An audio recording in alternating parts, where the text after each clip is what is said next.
안녕하십니까. 최영일의 시사본부 시작합니다. 자, 역시 피파 랭킹 1위 브라질의 벽은 높았습니다. 이렇게 시작하면 너무 상투적이 되는 거죠. 자, 이 월드클래스의 실력을 몸으로 확인한 경기였다. 이렇게 생각이 됩니다. 새벽에 많이들 보셨고요. 지금 많이 졸리시죠? 자, 그런데 분명히 0과 1은 다릅니다. 큰 점수차로 끌려가며 패배가 확실시되는 순간에도 우리 선수들은 포기하지 않았습니다. 후반 31분 백승호 선수가 시원한 한 골을 쏘아 넣었고요. 빈 숫자 0을 1로 채우는 순간이었습니다. 자, 경기가 끝나고 손흥민 선수 국민들에게 죄송하다 이런 표현을 많이 쓰더군요. 아니요, 죄송하지 않아도 됩니다. 자, 우리는 당신들이 최선을 다했다는 것을 직접 보았고 느꼈고 또 하나가 되었습니다. 이 카타르 월드컵의 주제곡 드리머스처럼요. 당신들은 우리를 꿈꾸게 했습니다. 자, 월드컵에서는 이제 빠졌지만 남은 8개 나라의 경기를 즐기면서 우리는 우승국을 볼 것이고요. 이제 이 꿈은 또 다른 주자들이 이어가야 합니다. 자, 이 연말에 어떤 꿈이 우리에게 남아있을까요? 법정 시한을 넘기고도 예산안 처리 못하고 있는 국회, 안팎으로 싸우는 정치권, 또 이 파업과 지금 맞서고 있는 정부, 국민들에게 죄송하다는 말은 운동선수만큼도 나오지가 않습니다. 자, 최선을 다하고 죄송합니다 이렇게 하면 국민들이 괜찮다, 됐다 이렇게 이야기할 텐데 말이죠. 이 정치와 스포츠 사이를 고민하게 되는 날입니다. 최영일의 시사본부 출발합니다. 네, 1부에서는요. 오늘의 핵심 뉴스를 한입에 정리해드리는 한입뉴스 기다리고 있고요. 자, 우리는 손을 잡고 어둠을 헤엄치고 빗속을 걷는다. 자, 오늘 2부 10분 인터뷰에서는요. 광화문 글판에 걸린 시 어울린다의 진은영 시인과 이야기를 나눠보겠습니다. 이어서 정치권 취재 뒷이야기를 들어보는 불사조 기자단 그리고 IT본부도 준비가 돼 있습니다. 1부 마지막에 신청곡을 틀어드리고 있습니다. 디저트송. 자, 오늘 듣고 싶은 노래가 있으시면요. 문자 샵 9730으로 자유롭게 보내주시고요. 짧은 문자 50원, 긴 문자는 100원입니다. 자, 오늘의 디저트송 선정되신 분께는 치킨 쿠폰을 보내드리니까요. 많은 참여 부탁드리겠습니다.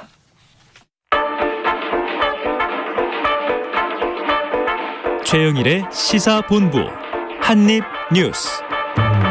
네, 오늘의 핵심 뉴스를 한입에 정리해드립니다. 한입뉴스 박정호 오마이뉴스 기자, 헬마우스 임경빈 작가 나와 있습니다. 어서 오세요. 안녕하세요. 자, 우리나라 축구대표팀 오늘 새벽에 카타르 월드컵 여정을 마무리했습니다. 뭐 다들 아시겠지만 네. 이 브라질의 벽을 넘지는 못했어요. 네, 정말 아쉽습니다. 네네. 사실 전반 초반에 골을 내주면서 좀 힘든 경기를 펼친 게 아닌가 생각이 드는데요. 전반 7분 만에 어떻게 보면 수비가 좀 뚫리면서 비시니우스한테 골을 내줬고 13분에는 네이마르 페널티킥 추가골이 있었고요. 전반 29분에는 히샬리송, 전반 36분 파케타까지 골을 넣으면서 전반에만 4대 0으로 좀 끌려가는 모습이었습니다. 그러다가 후반 20분에 황임건과 교체 투입돼 월드컵 데뷔전을 치른 백승호가 이 31분에 정말 통쾌한 중거리 슛. 맞아요. 네, 이거를 쏴서 들어갔지만 이 전세를 역전시키지는 못했습니다. 네. 4대 1로 마무리가 됐는데요. 그래도 정말 우리 대표팀 잘했습니다. 잘했죠. 네. 16강에 오른 기세가 있어서 좋은 성과 좀 기대를 해봤지만 브라질의 축구가 좀 다르더라고요. 보면서 좀 느꼈습니다. 저는 그런 생각을 하는 것이 저변 인구라든가 그 축구의 뿌리를 생각해 보면 브라질은 이제 워낙 좋은 클럽들이 일상화돼 있잖아요. 그러니까 우리는 아직도 축구뿐 아니라 대부분의 스포츠가 좀 엘리트 스포츠 또는 영재 축구 이렇게 머물러 있어서 한계가 있다. 우리 국민들이 축구를 더 열심히 사랑하고 K리그가 살아나야 되지 않나 싶은데. 그런데 사실 아쉬운 면은 뭐 그런 거죠. 우리가 IT 산업에 대해서 이제 앞으로 발전을 많이 시켜야 된다. 우리가 잘했으면 좋겠다라고 얘기를 하면서 이제 비교 대상으로 이제 실리콘밸리를 가져오면 좀 너무하지 않나? 라는 생각을 하는 것처럼 네. 우리 선수들 정말 잘했는데 브라질이 상대다 보니까 그걸 이제 직접적으로 비교하는 데는 다소 좀 어려움이 있지 않나? 뭐 그런 생각도 좀 들긴 합니다. 맞아요. 우리가 e스포츠를 잘하는 건 PC방 때문이다. 그렇죠. 이런 얘기가 옛날에 있었는데. 자, 그런데 여러 가지 또 에피소드들이 남았습니다. 이 브라질 선수들이 선보인 댄스 세레머니가 무례했다. 이런 지적은 뭐 어떤 장면이었어요? 네, 그러니까 어제 경기 보신 분들은 아시겠지만은 골을 넣을 때마다 뭐 이 선수들이 춤을 추는 모습. 거기 뭐 삼바 축구니까. 네. 삼바가 춤이잖아요.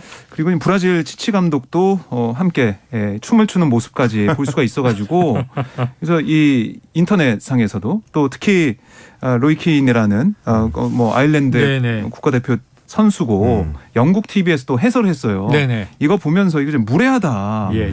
어떻게 이렇게 춤을 많이 추는 건 처음 본다. 약간 좀 이렇게 축구 문화의 차이도 있는 것 같은데 브라질 같은 경우는 워낙에 또 원래 이제 흥이 많은 나라로도 맞아요. 알려져 있다 보니까 특히 뭐 네이마르 선수는 원래도 자기가 골 넣으면 세레머니를 그런 식으로 많이 했다고 하더라고요. 네. 그러다 보니까 이제 유럽 축구 쪽에 이제 기반하고 있는 뭐 전설적인 축구 선수죠. 로이킨이나 이제 이런 분들이 봤을 때는 아니 첫 골 넣고 좋아하는 건 그렇다 치는데 네 골째까지 계속 그렇게 매번 춤을 추면 그거는 상대 선수들 상대편에 대한 존중이 없는 거 아니냐 이런 얘기가 나오기도 했는데요. 뭐 우리 입장에서는 이 인터넷 용어로 치면 이제 킹 받는 상황이다 보니까 더 좀 얄미워 보이는 그런 측면도 있었던 것 같습니다. 우리는 지금 한껏 약이 올라 있는데 자기네 좋다고 그러면 그럴 수 있죠. 뭐 그냥 무례하다. 이건 상대적인 것 같고요.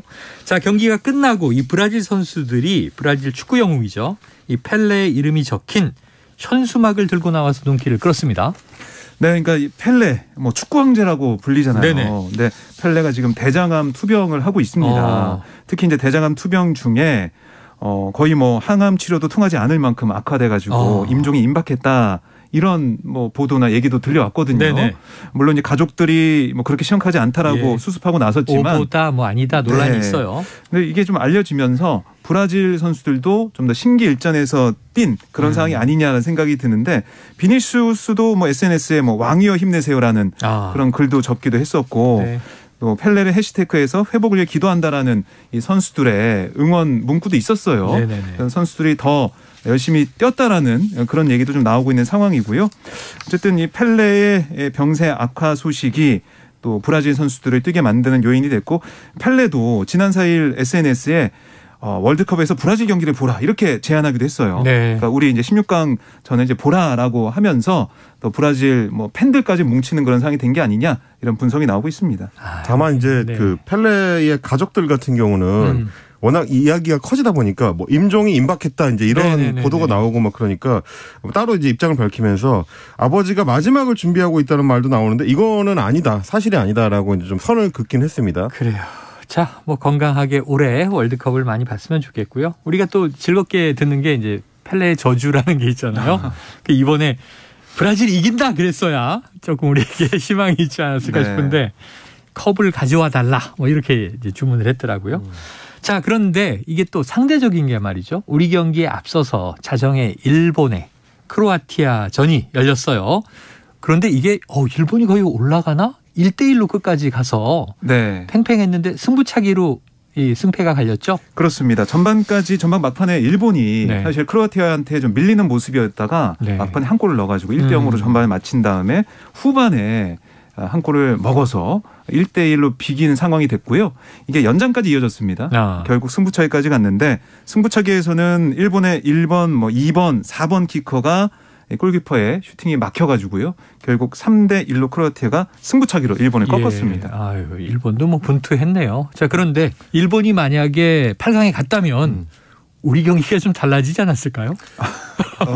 우리 선수들이 더 자극을 받아서 뭐 브라질전에서 더 어떤 실력을 좀 끌어올릴 수 있지 않았을까 뭐 그런 기대를 이제 팀장님께서 하시는 것 같은데. 8강은 한일전 뭐 이런 얘기로. 저는 이제 어쨌든 우리 선수들의 여정이 이제 끝난 상황에서 평가를 좀 해볼 필요는 있을 것 같습니다. 사실은 브라질 월드컵으로 가는 이번 카타르 월드컵으로 가는 과정에서 벤투 감독의 어떤 지도력이라든지 뭐 지도 스타일에 대해서 여러 갑론을박이 있었는데 뚜껑을 열고 봤더니 결국은 우리가 이제 10회 연속 본선에도 진출했고 오랜만에 12년 만에 16강에도 극적으로 진출할 수 있었던 원정 16강입니다. 그렇습니다. 이제 이런 어떤 배경에는 결국엔 벤투 감독이 팀을 만들어 온 과정들이 최종적으로는 좀 승인을 받은 게 아닌가. 그거에 대해서 이제 축구 전문가들도 지속적으로 얘기하는 게 우리가 2010년대에는 굉장히 좀 축구 대표팀이 어려움을 많이 겪었고 국제 대회에서도 기대했던 성적을 못 거두는 경우들이 많았는데 그런 어려움들을 좀 한 단계 발전시키는 계기로 벤투호와 이제 축구협회가 만들어온 축구팀이 있었다는 평가를 합니다. 네. 그래서 이번 월드컵 본선에서 본 경기력이 마치 유럽 팀을 보는 것처럼 굉장히 짜임새가 탄탄하고 내용이 좋았어요. 그렇습니다. 수비 조직력이나 어떤 그 중앙에서의 연결이라든지 이런 것들이 굉장히 내용적으로 좋은 측면들을 많이 보여줬다. 그래서 우리가 뭐 다소 좀 운이 좀 없기는 했었고 부상에 시달리는 주전 선수들이 많긴 했지만 다음 월드컵을 위해서 좋은 초석을 마련한 게 아닌가. 그리고 이제 특히 주목할 수 있는 게 어떤 경기를 하든지 간에 우리가 후반 막판까지도 계속해서 골을 따라가는 경기를 했다는 거. 오늘 있었던 브라질 경기에서도 마지막에 백승호 선수의 골이 있었고요. 이전에 이제 가나전에서 패배할 때도 우리가 끝까지 두 골을 쫓아갔었던 거. 포르투갈전도 역전이었고. 그렇습니다. 그러니까 이런 어떤 뭐 태도나 실력의 어떤 그 표준화 이런 것들이 잘 이루어졌기 때문에 4년 뒤에는 우리가 더 좋은 결과를 기대해 볼 수 있지 않을까 그런 생각을 합니다. 자, 벤투 감독의 리더십, 주로 빌드업 축구 이렇게 불렀는데 시스템을 중요하게 하는 거죠. 기반부터 쌓아 올려서.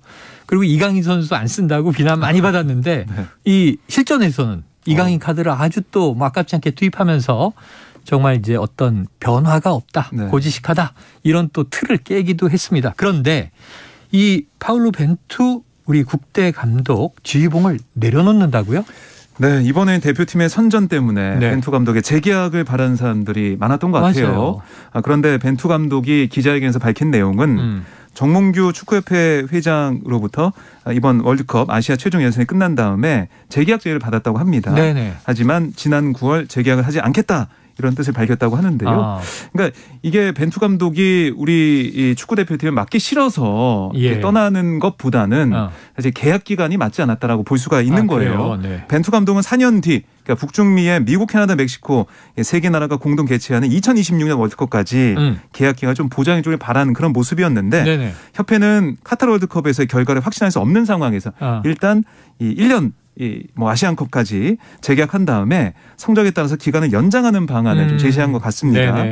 결국에는 이게 좀 계약 기간이 안 맞아서 떠나게 된 상황이고, 이 벤투 감독의 계약이 끝나면서 이제 대한축구협회가 새로 국가대표팀을 이끌 지도자를 찾아야 되는 상황이 됐습니다. 그러네요. 누가 올지 모르겠는데 뭐 국가 지도자 가운데서도 이름이 거론된 사람도 있고 해외 지도자도 얘기가 좀 나오고 있는데요. 좀 지켜봐야겠습니다. 자, 지켜봐야 되겠네요. 자, 이제 또 다음 이슈로 넘어가 보겠습니다. 이제 월드컵 얘기를 더 하기는 힘들어졌어요. 물론 이제 다른 나라 우승국 8강, 4강 얘기하겠지만, 자, 이 내년도 예산안 법정 처리 시한은 지난주로 넘어갔고요. 정기국회 마지막 날 지금 9일도 다가오고 있습니다. 이번 주 후반인데. 자, 여야가 좀 예산안 쟁점을 좁혔다고 하는데 좀 타결이 임박한 겁니까? 네, 이제 국회 쪽 얘기를 들어보면은 그렇게 오래 걸리진 않을 거다라는 얘기는 하고 있습니다. 그러니까 어제까지 진행된 여야 정책의장과 예결특위간사, 그러니까 2+2 협의체에서 진전이 좀 있었다는 건데요. 오늘 여야 원내대표까지 참여하는 그러니까 3+3 협상을 봐야 하는 상황이고요. 지금 보면 이 최종 협의가 필요한 쟁점 예산으로 용산공원 조성사업 지원, 그리고 이 분양주택 예산, 공공임대주택 관련 예산, 지역화폐 예산 이런 게 꼽히고 있는데, 정치권에서는 분양주택 감액 예산과 공공임대주택 관련 증액 예산에서 절충안을 마련하지 않겠느냐. 그러니까 여야가 각각 어떻게 보면은 좀 주도적으로 좀 내세우고 있는 예산이기 때문에 여기에 대해서 조정이 있지 않을까 생각이 드는 거고요. 윤 대통령의 공약이었던 분양주택 관련 예산 감액 규모를 줄이고 대표적인 이재명 표 예산인 공공임대주택 관련 예산의 증액 규모를 좀 조정하는, 하향시키는 그런 가능성이 높다는 겁니다. 다만 용산공원 조성사업 지원 예산과 지역화폐 예산에서는 여야 입장차가 좀 계속 나오고 있거든요. 난항이 예상되는 거고, 민주당의 생각은 용산공원 조성사업 지원 예산의 경우는 이 대통령실 이전과 관련 예산이란 이유로 정부가 편성한 예산을 전액 삭감해야 된다, 이렇게도 주장을 하고 있습니다. 그래요. 자, 이제 좀 타결이 잘 되길 바랍니다. 이 연말에 국민들에게 스포츠처럼은 아니어도 스포츠 얘기하다가 갑자기 정치 얘기하니까 우울해지잖아요. 근데 이제 저는 전에도 우리 브리핑 시간을 통해서 말씀을 드렸습니다만은 그나마 예산 가지고 여야가 충돌하는 거는 조금 더 생산적으로 지금 보이는 측면들이 좀 있다는 거죠. 말씀드렸던 대로 이제 여당 같은 경우는 분양 중심으로 주택 시장을 좀 끌어가고 싶어 하기 때문에 분양주택 예산을 굉장히 중요시하는 거고, 야당 민주당 같은 경우는 이제 임대주택을 그렇죠. 충분히 확보하는 게 서민층을 위해서 이제 필요하다라고 해서 이 부분을 강조하는 이 두 가지 충돌 지점이 있는 거고요. 또 하나는 이제 지역 화폐 관련된 경우는 원래 이제 지방 행정가 출신인 이재명 대표가 강조하는 포인트이기도 하지만 네. 지역 특히 뭐 지방에서는 이제 지역에 돈이 어떻게 돌게 할 것인가의 문제에 걸려 있는 거고 용산공원 같은 경우는 단순히 이제 대통령의 중점 사업이기도 하지만 동시에 지금 야당에서 얘기하는 거는 용산 미군 기지 그 돌려받은 네네네. 부지가 오염 문제가 있기 때문에 예. 당장 공원 조성하는 거는 너무 좀 서두르는 거다라는 네네. 지적도 있는 상황이라서요. 좀 이 복합적인 문제들을 같이 보시면 좋을 것 같습니다. 그래요. 차라리 예산안을 가지고 갑론을박하는 것은 생산적인 것이다. 맞아요. 내년도 나라 살림 문제인데 자 최종적으로 보니까 이 여야의 예산 협의에 발목을 잡을 사안은 정작 예산 관련 내용보다는 이상민 행안부 장관의 문책 여부다. 이런 얘기도 나옵니다. 네, 그러니까 민주당 쪽 얘기를 들어보면 우선은 내일 의원총회가 예정돼 있거든요. 거기서 최종 입장을 정할 거다라고는 네. 하고 있는데 지금 해임 결의안까지 올라가 있는데 네, 그걸 좀 어떻게 할지. 네. 그러니까 문책 방침에 변한 게 없다는 게 민주당의 입장이에요. 그래서 본회의 전에 의원총회에서 해임 건의안을 보고할지 아니면 바로 탄핵안을 발의할지 이건 최종적으로 좀 조율 중이다. 네. 의견을 수렴해서 결정하겠다라고 얘기를 하고 있고 국민의힘은 해임 건의안이든 탄핵 수초안이든 이상민 장관에 대한 국회 차원의 문책이 시도될 경우에는 네. 예산안 처리에 합의할 수 없다. 이런 또 강경한 입장도 내비치고 있는데 물론 오늘 오후에 주호영 이 박홍근 여야 원내대표 회동이 어떻게 될지 좀 봐야겠지만 예. 아직까지 이상민 장관 변수가 좀 남아 있다라고 볼 수가 있겠습니다. 네. 자, 3+3 회동에서 어떤 이야기가 전개되느냐. 그래서 자, 지금 네. 본회의 일정이 네네. 국회의장이 고시한 걸로는 이제 8일하고 9일 이틀이 잡혀 있습니다. 네네네. 그럼 이제 민주당의 계산대로라면은 8일에 해임 건의안을 일단 보고를 하고 본회의에 보고하고 그 다음 날 이제 처리하는 게 이제 목표가 되는 거고 어떻게 보면 그래서 지금 국민의힘에서 예산안 합의를 최종적으로 빨리 서두르지 않는 이유 중에 하나도 9일에 예산안 처리하면 되는 거기 때문에 네네. 8일에 이제 해임 건의안을 보고할 수 없게 일정을 맞추려는 움직임도 어느 정도는 있다. 뭐 그건 이제 실제로 어떻게 작동할지는 좀 봐야 되겠습니다만 오늘 내일이 그래서 중요하게 되는 거죠. 그래요. 이번 주 목요일, 금요일 본회의가 중요하고요. 지금 민주당 의총 상황에 따라서 해임 건의안은 뭐 대통령실이 거부할 게 뻔한데 차라리 철회하고 탄핵 소추로 가야 하지 않느냐 이런 내부 의견도 있어서 이번 주를 좀 지켜봐야 될 것 같습니다. 자, 그런데 이 보도를 제가 봤는데 윤석열 대통령이 이상민 장관 그리고 한동훈 법무부 장관 이 두 장관이 이제 윤 대통령의 핵심 측근으로 분류되는 인물들이죠. 관저 만찬을 했다. 이건 박 기자님 팩트로 확인됐습니까? 네, TV조선 보도인데요. 네. 그 이후에 이 관계자들이 부인하지 않고 있는 상황이기 때문에 팩트로 볼 수 있을 것 같습니다. 예. 그러니까 지난 3일 이상민 장관, 한동훈 장관 관저를 불러서 윤 대통령이 만찬했다는 거고 특히 이제 이상민 장관 같은 경우는 최근 이태원 참사 관련한 책임론 그러니까 야당에서 뭐 파면 조금 전에 뭐 해임이냐 탄핵이냐 이게 했잖아요. 그렇죠. 그래서 이 장관이 관저에서 만찬했다는 거 결국 또 윤 대통령이 신임하고 있다는 걸 보여주는 게 아니냐. 좀 메시지를 또 알려주는 그런 상황이 아니냐, 격려한 거 아니냐 이런 해석이 나오고 있거든요. 네네. 그러니까 지금 이태원 참사 이후에도 계속해서 뭐 그냥 막연하게 다 책임자다 이런 건 현대사에서 있을 수 없다라는 얘기를 윤 대통령이 했었고 동남아 순방 가기 전에 뭐 배웅 나온 이 장관의 어깨를 다독이듯 툭툭 치는 모습. 순방 마치고 돌아왔을 때는 이 장관에게 고생 많았다. 이런 얘기한 게 다 이어지는 부분 아니겠느냐. 이런 해석이 나오고 있는 거고요. 또 한동훈 장관의 경우에는 당 일각에서 당대표 차출론이 나오고 있는데 또 주호영 원내대표의 차기 당대표 관련의 발언들까지 뭐 엮이면서 이 한동훈 장관한테 뭐 당 관련된 어떤 메시지도 준 게 아니냐. 이런 또 풀이도 나오고 있습니다. 네. 그러다 보니까 지금 뭐 정치권 안팎에서 특히 여의도 취재를 오래 했던 정치권 취재를 오래 했던 기자들 사이에서 제가 좀 얘기를 들어보면 윤석열 시대의 정치가 기존에 익숙해졌던 정치 문법으로는 잘 안 맞는다. 이런 얘기들을 많이 하는 거예요. 한동훈 장관이나 이상민 장관을 관저에 불러서 별도의 만찬을 했다. 이것도 굉장히 중요한 메시지지만 그게 원래는 밖으로 안 드러나야 맞거든요. 그렇죠. 근데 이게 직접적으로 드러났다는 얘기는 어떤 형태로든지 대통령실에서 그게 용인이 됐거나 심지어 대통령실에서 직접 이걸 밖으로 언급했을 가능성이 높다는 얘기입니다. 근데 이제 그 얘기는 뭐냐면 이상민 장관 같은 경우는 원래의 정치적 문법상으로 보면 이미 해임됐어야 되는 장관급 인사인데 네. 왜냐하면 참사 사건에 대해서 어떤 형태로든지 네. 정권이 이제 책임을 져야 된다라는 얘기가 나오면 원래 자연스러운 수순을 밟기 마련인데 도의적 책임이든 정무적 책임이든 그렇습니다. 그런데 이제 이번 정권 특히 이제 윤석열 대통령 같은 경우는 장관에 대한 신임을 오히려 적극적으로 보여주면서 네. 입지를 더 강화시켜주는 방향으로 가고 있습니다. 그래서 기존 정치적 문법하고는 좀 다른 거고요. 네. 한동훈 장관 같은 경우도 사실은 지금 여권에서 지속적으로 차기 전당대회에 바로 출마하는 거 아니냐. 다른 과정을 건너뛰고 직접 출마하는 거 아니냐라는 얘기가 무르익고 있는 와중이라서 더구나 여론의 집중적인 조명을 받고 있는 상황인데 굳이 불러서 만찬한 거를 공개한다. 그것도 역시 마찬가지로 예전의 정치적 문법하고는 잘 안 맞습니다. 네. 사실 지금 이루어지고 있는 소위 한남동의 관저 정치라는 것도 예전 80년대 90년대 정치적 상황 같으면은 당시에는 이제 대통령이 여당의 총재를 겸하던 시절이기 때문에 예. 그런 식의 정치가 많이 이루어졌지만 우리는 이제 사라졌다고 그렇죠. 생각했었던 거거든요. 그러니까 이런 것들이 기존의 정치적 문법과 다른 움직임을 보이는 거를 익숙하게 좀 받아들여야 되는 시기가 된 거 아닌가. 거기에 맞춰서 야당도 좀 대응 전략을 짜야 되는 시대다. 이게 좀 대체적인 분석인 것 같습니다. 그래요. 대통령이 최측근을 만나서 또 긴밀한 국정 논의를 할 수도 있겠죠. 만찬을 할 수도 있고 오찬을 할 수도 있는데 제가 떠오른 것은 이제 이태원 참사 유가족들이 대통령과 좀 만나고 싶다라고 이제 접수를 시킨 데 대한 회신이 한 달째 없다. 이런 얘기거든요. 측근도 만나고 논의하셔야겠지만 저는 유가족도 대통령이 한번 만나서 좀 사과, 위로 이런 것들을 좀 공감했으면 좋겠다는 생각도 해봅니다. 맞습니다. 자, 지금 12시 42분을 향해 가고 있습니다. 화요일 점심시간 교통 상황을 알아보고 가겠습니다. 자, 교통정보센터의 임초희 리포터 나와주세요. 네, 이 시각 교통정보입니다. 서울 시내는 정오를 앞두고 대부분의 곳이 수월해졌습니다. 동부간선도로 의정부 쪽으로 녹천교부터 상계교까지만 상습 정체 구간인 만큼 속도 내기 어렵고요.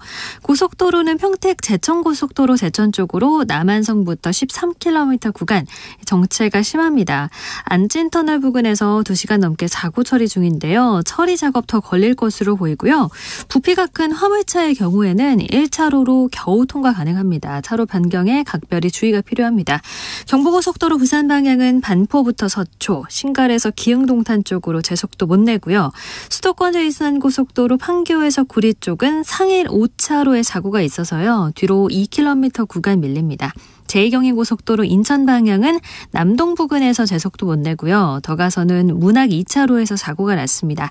이 일대 3차로에서는 작업까지 하고 있으니까요. 주의해서 지나시기 바랍니다. KBS 교통정보센터에서 임초희였습니다.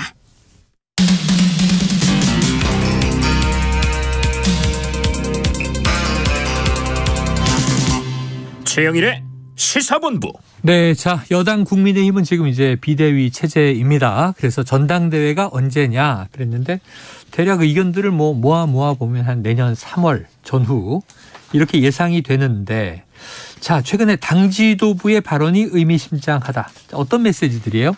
네, 주호영 국민의힘 원내대표가 지난 3일 이 대구에서 한 토론에 참석을 했어요. 근데 여러 가지 질문이 있었지만 그중에 이제 차기 당대표의 조건으로 어떤 얘기를 했냐면 수도권에서 이 좀 대처가 되는 대표, 또 MZ세대에게 인기 있는 대표, 그러니까 1980년에서 2000년대 출생 세대한테 인기가 있는 대표, 또 공천에서 휘둘리지 않는 대표, 이렇게 조건을 꼽았거든요.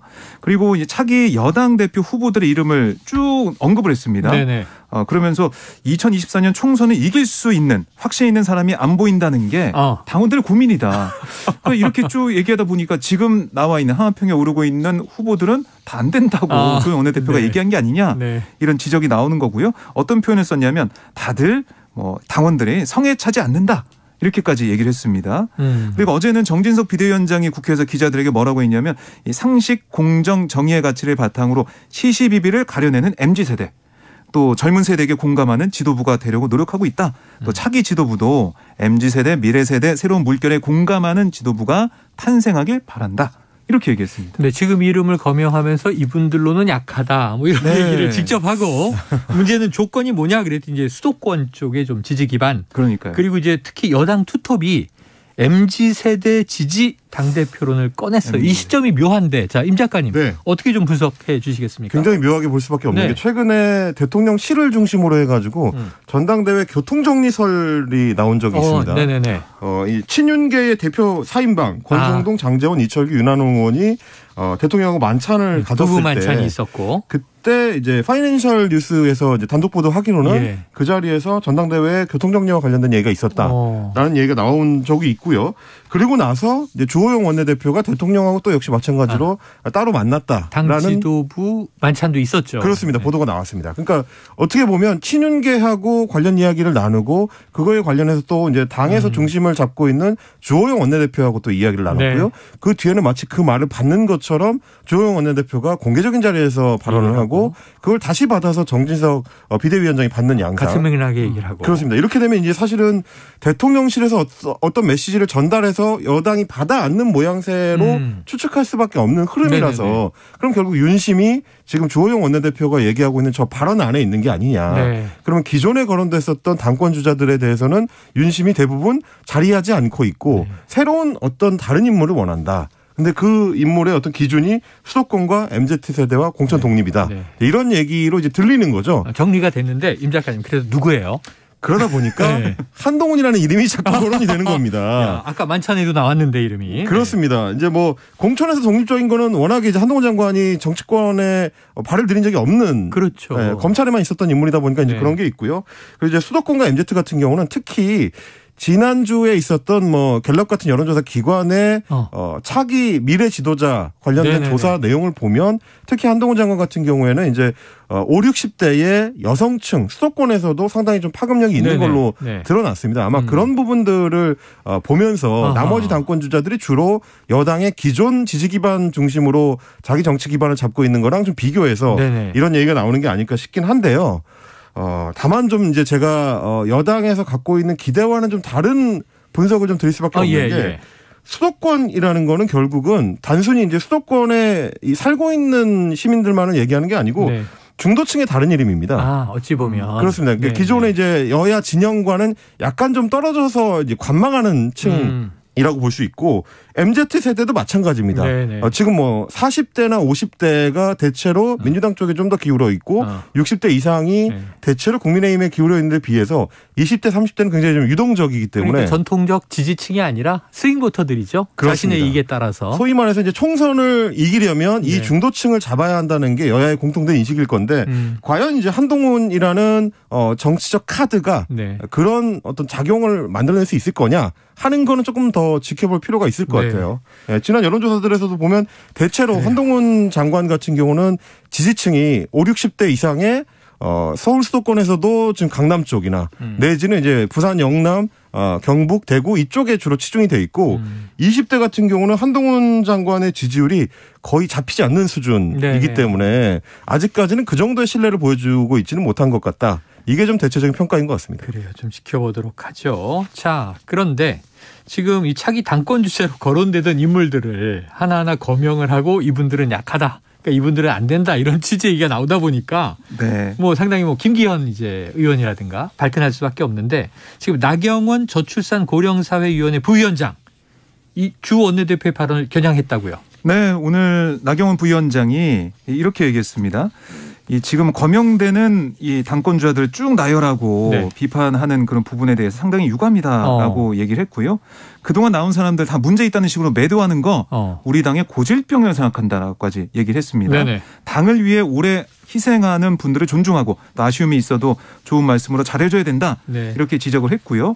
그리고 또 이제 한동훈 장관 차출설 여기에 대해서도 한마디 했는데 이번 당대표가 굉장히 어려운 자리이기 때문에 아마 한 장관에게는 대통령께서 그런 험한 자리를 맡기지 않을 거라 생각합니다. 워낙 예뻐하시니까 이렇게까지 언급을 했습니다. 꽃길을 줄 것이다. 어떻게 꽃길이죠? 사실 김기현 의원의 저 말은 약간 어린애 취급이거든요. 저기 나경원 의원. 나경원 의원. 정치적으로는 아직 좀 충분히 무리익지 못했다. 이번 대표는 내가 하는 게 맞지 않을까? 저게 조금 더 가까운 발언이 아닌가. 그런데 이게 한동훈 법무부 장관 검사장까지 검찰 조직에 있다가 수장까지는 아니지만 그리고 이제 법무부 장관이 됐단 말이에요. 그런데 갑자기 집권 여당의 당대표가 된다. 이게 너무 어색하니까 많은 전문가들이 총선에 출마해서 배지를 달 가능성은 높다. 근데 전당대회 당대표는 무리다. 이런 또 얘기들을 많이 했었어요. 네. 과연 이게 실현되는지 앞으로 뭐 내년 봄이 멀지 않았습니다. 지켜보도록 하겠습니다. 그렇습니다. 제가 그래서 기존 여의도 문법과 다른 사고를 말씀을 드렸던 건데 한번 지켜보시죠. 누가 맞는지. 네. 자, 새해가 멀지 않았어요. 자, 다음 이슈는 이겁니다. 지금 이임재 전 용산서장 검찰이 영장을 청구했단 말이죠. 구속영장을. 근데 기각됐습니다. 네, 그렇습니다. 증거인멸 우려가 없다라고. 증거인멸 우려가 없다? 그렇습니다. 예, 이 재판부에서 판단을 했어요. 그래서 영장이 기각이 됐고요. 반면에 이제 보고서 삭제 관련해서 또 이 두 사람의 영장 심사도 있었는데요. 정보과장, 정보계장. 그렇습니다. 예, 서울청의 네네네. 정보부장과 또 전 용산서 정보부장은 이 정보과장은 구속이 됐어요. 네네네. 그러니까 이게 증거인멸 우려가 있다라고 구속이 됐거든요. 이미 삭제 시도가 증거인멸이기도 하죠. 그렇습니다. 희비가 좀 엇갈리는 그런 모습을 볼 수가 있었는데요. 결국 이제 특수본 수사가 이렇게 되면 윗선까지 가기가 또 어려워지는 게 아니냐. 왜냐하면은 이 보고서 삭제도 문제지만 왜 이렇게 준비가 안 됐고 당일 어떤 일이 있었고 여러 가지 문제점이 있어서 행안부나 아니면 뭐 서울시나 윗선까지 갈 수 없는 상황이 된 게 아니냐, 수사 동력이 사라진 게 아니냐 이런 지적도 나오고 있습니다. 네. 그리고 사실 이제 이렇게 되다 보니까 처음부터 나왔었던 문제 제기, 그러니까 이거를 단순히 수사를 통해서 법적으로 접근하는 것만으로는 문제의 본질을 따질 수 없다라는 게 어떻게 좀 드러나는 거냐면 지금 보시면 정보 보고서를 삭제했다. 그러니까 뭔가를 한 사람, 뭔가를 행동을 한 사람 같은 경우는 법적 처벌을 받을 가능성이 지금 높아진 거고요. 뭔가를 하지 않은 경우, 그런 경우에는 지금 이게 이제 법적으로는 빠져나갈 수 있는 가능성이 어느 정도 열린 거기 때문에 그러면 그 윗선들의 경우는 더 그게 강한 거죠. 그러니까 정치적 책임이나 도의적 책임에서는 어느 정도 책임을 지울 수가 있는데 그걸 법리적으로만 접근했을 때는 예를 들면 이상민 행안부 장관이라든지 윤희근 경찰청장이라든지 박희영 용산구청장이라든지 이런 분들은 뭘 안 한 사람들이거든요. 근데 이 경우에는 법리적으로 따지기는 쉽지 않다. 그렇기 때문에 지금 유가족들이 정치적 책임을 요구하는 게 아닌가 그런 생각이 드는 겁니다. 그래요. 앞으로 지켜봐야겠습니다. 하지만 이제 윤 대통령은 이게 국민들이 원하는 것은 사법적 절차에 의한 수사의 결과다라고 이제 언급한 바도 있어서 이게 쉽지는 않을 것 같아요. 지켜보도록 하죠. 자, 지금 이제 윤 대통령이 어제 보니까 이 응우옌 수언푹 베트남 국가주석과 공식 만찬을 했어요. 예, 우리나라를 이제 방한했는데, 근데 옛 청와대 영빈관에서 해서 영빈관을 다시 이제 쓰는 것 아니냐 하는 이야기가 있는데, 요거는 오늘 시간이 다 돼서 다음 기회가 되면 다뤄보도록 하겠습니다. 자, 오늘 화요일의 한입뉴스 여기서 정리하죠. 박정호 오마이뉴스 기자, 임경빈 작가 수고하셨습니다. 고맙습니다. 자, 오늘의 디저트송은요. 이거 오늘 마지막으로 듣는 노래가 될까요? 청취자 5935님이 우리나라 대표팀 4년 뒤가 더욱 기대되는 멋진 경기 감사드립니다. 다시 꿈은 이루어지길 바라며, 신청곡은 이 BTS의 정국이 불렀는데요. 카타르 월드컵 주제곡이죠. 드리머스 듣고 저는 2부로 돌아옵니다.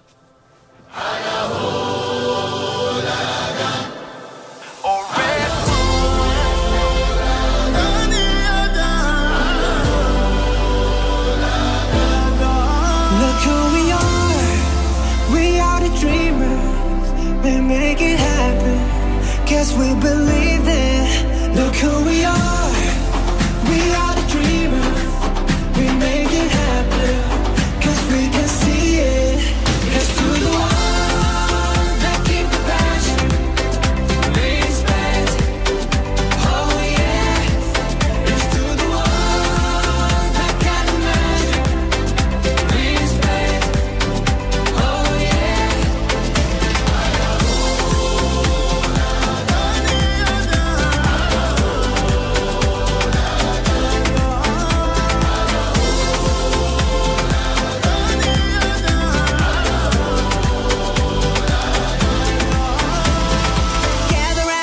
Look at me.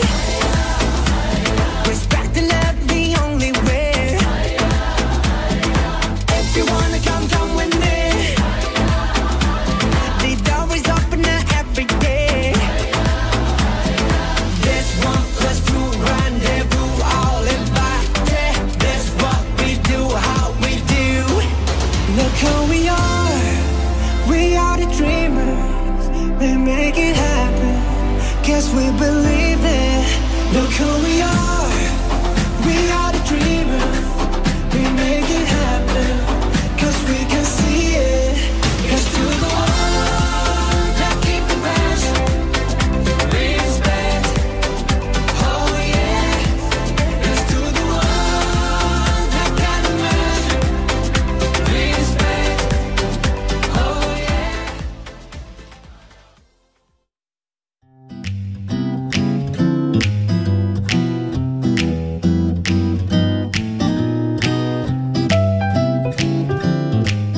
안녕하세요. 바른말 고운말입니다. 사람들이 많이 모이는 곳에 가보면 타인을 전혀 배려하지 않고 자기 하고 싶은 대로 말하고 행동하는 이들이 있습니다. 뿐만 아니라 외국을 여행할 때도 그 나라의 문화를 이해하거나 존중하려는 마음 없이 상대 문화를 비하하는 말이나 행동을 대수롭지 않게 하는 사람도 있습니다. 이렇게 남이 보기에 과히 좋은 모습이 아닐 때 볼썽사납다 또는 볼상사납다라는 표현을 모두 사용하고 있는데요. 그런데 이 중에서 맞는 표현은 한 가지입니다. 어떤 것일까요? 표준어로 인정되고 있는 것은 볼썽사납다입니다. 이 볼썽이란 남에게 보이는 체면이나 태도를 가리키는데요. 이 말은 동사 보다에 한자에 서로 상자가 합해져서 볼상이 나온 겁니다. 그런데 볼상이란 말이 변화해서 두 번째 음절에 자음 쌍시옷을 쓰는 볼썽으로 바뀐 것이죠. 볼썽사납다라는 말은 어떤 사람이나 사물의 모습이 보기에 역겹다를 뜻하는데요. 결국 체면을 차리지 않거나 예절에 맞는 몸가짐을 하지 않아서 보기에 언짢은 것을 말합니다. 볼썽이 들어간 표현으로 또 볼썽 없다가 있는데요. 이것은 어떤 사물의 모습이 보기에 역겹고 보잘것 없다라는 뜻입니다. 예를 들면 방에 하도 볼썽 없어서 우리는 민박집을 도로 나와버렸어. 이렇게 표현할 수 있습니다. 바른말 고운말 아나운서 변희영이었습니다.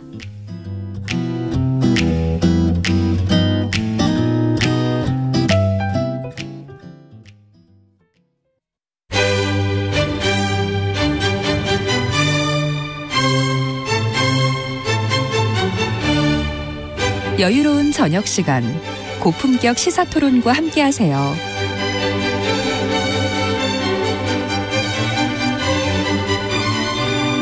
평일 저녁 7시 20분 KBS 열린 토론 정준희 교수와 함께합니다.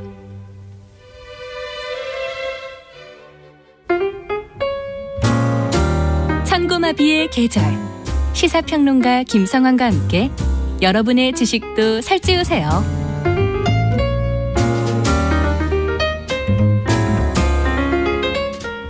정치에 경제를 더하고 미술에 음악을 더하는 시간. 평일 밤 10시 5분 KBS 1라디오 김성환의 시사야.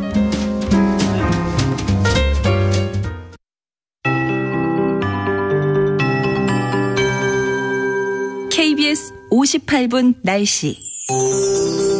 눈이 그친 지역은 하늘이 맑게 겠는데요. 하지만 아직 경기 남부와 충청도, 경북 북부에는 비나 눈이 오는 곳이 있습니다. 낮까지 충청 북부에는 1에서 3cm, 경기 남부와 강원 영서 남부, 충청 남부와 경북 북부 내륙에는 1cm 미만의 눈이 조금 더 오거나 5mm 미만의 비가 내리는 곳이 있겠습니다. 또 늦은 밤부터 내일 아침 사이에도 경기 남부와 충청 북부에는 한때 비나 눈이 조금 더 내릴 전망입니다. 남서쪽에서 온화한 바람이 불어오면서 예년 이맘때 기온을 회복하고 있습니다.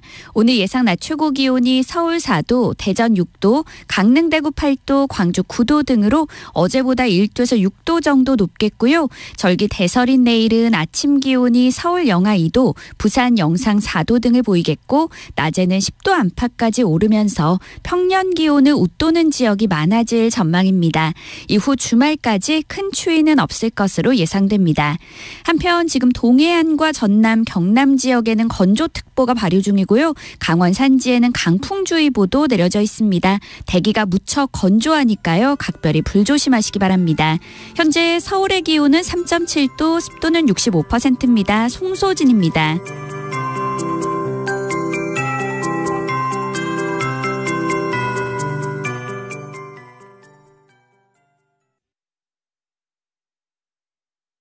정성을 다하는 국민의 방송 KBS가 한시를 알려드립니다.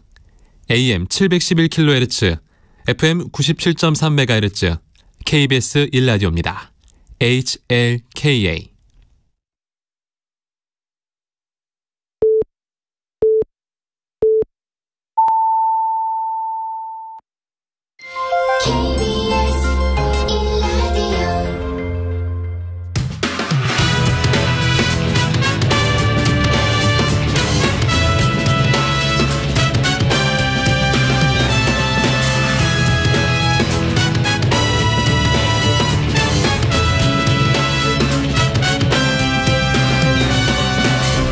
KBS 1라디오 최영일의 시사본부.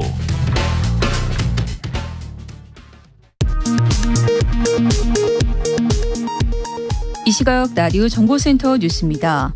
오늘 0시 기준 코로나19 신규 확진자 수는 어제의 3.4배인 77,604명으로 나타나 83일 만에 최다를 기록했습니다. 위중증 환자는 18일째 400명대로 집계됐고 사망자는 24명 발생했습니다. 국경 없는 기자회의 성명을 통해 윤석열 대한민국 대통령의 최근 공영방송 MBC에 대한 언어적 공세와 차별적 조치가 우려스럽다며 MBC에 대한 차별적 조치 철회 등을 촉구했습니다. 안전운임제 영구화 등을 촉구하는 화물연대 파업이 장기화되고 있는 가운데 한덕수 총리가 불법에 타협하지 않는다며 강경 대응 기조를 유지했습니다. 국민의힘도 국민 인내심의 바닥에 드러났다며 민주노총을 정조준했습니다.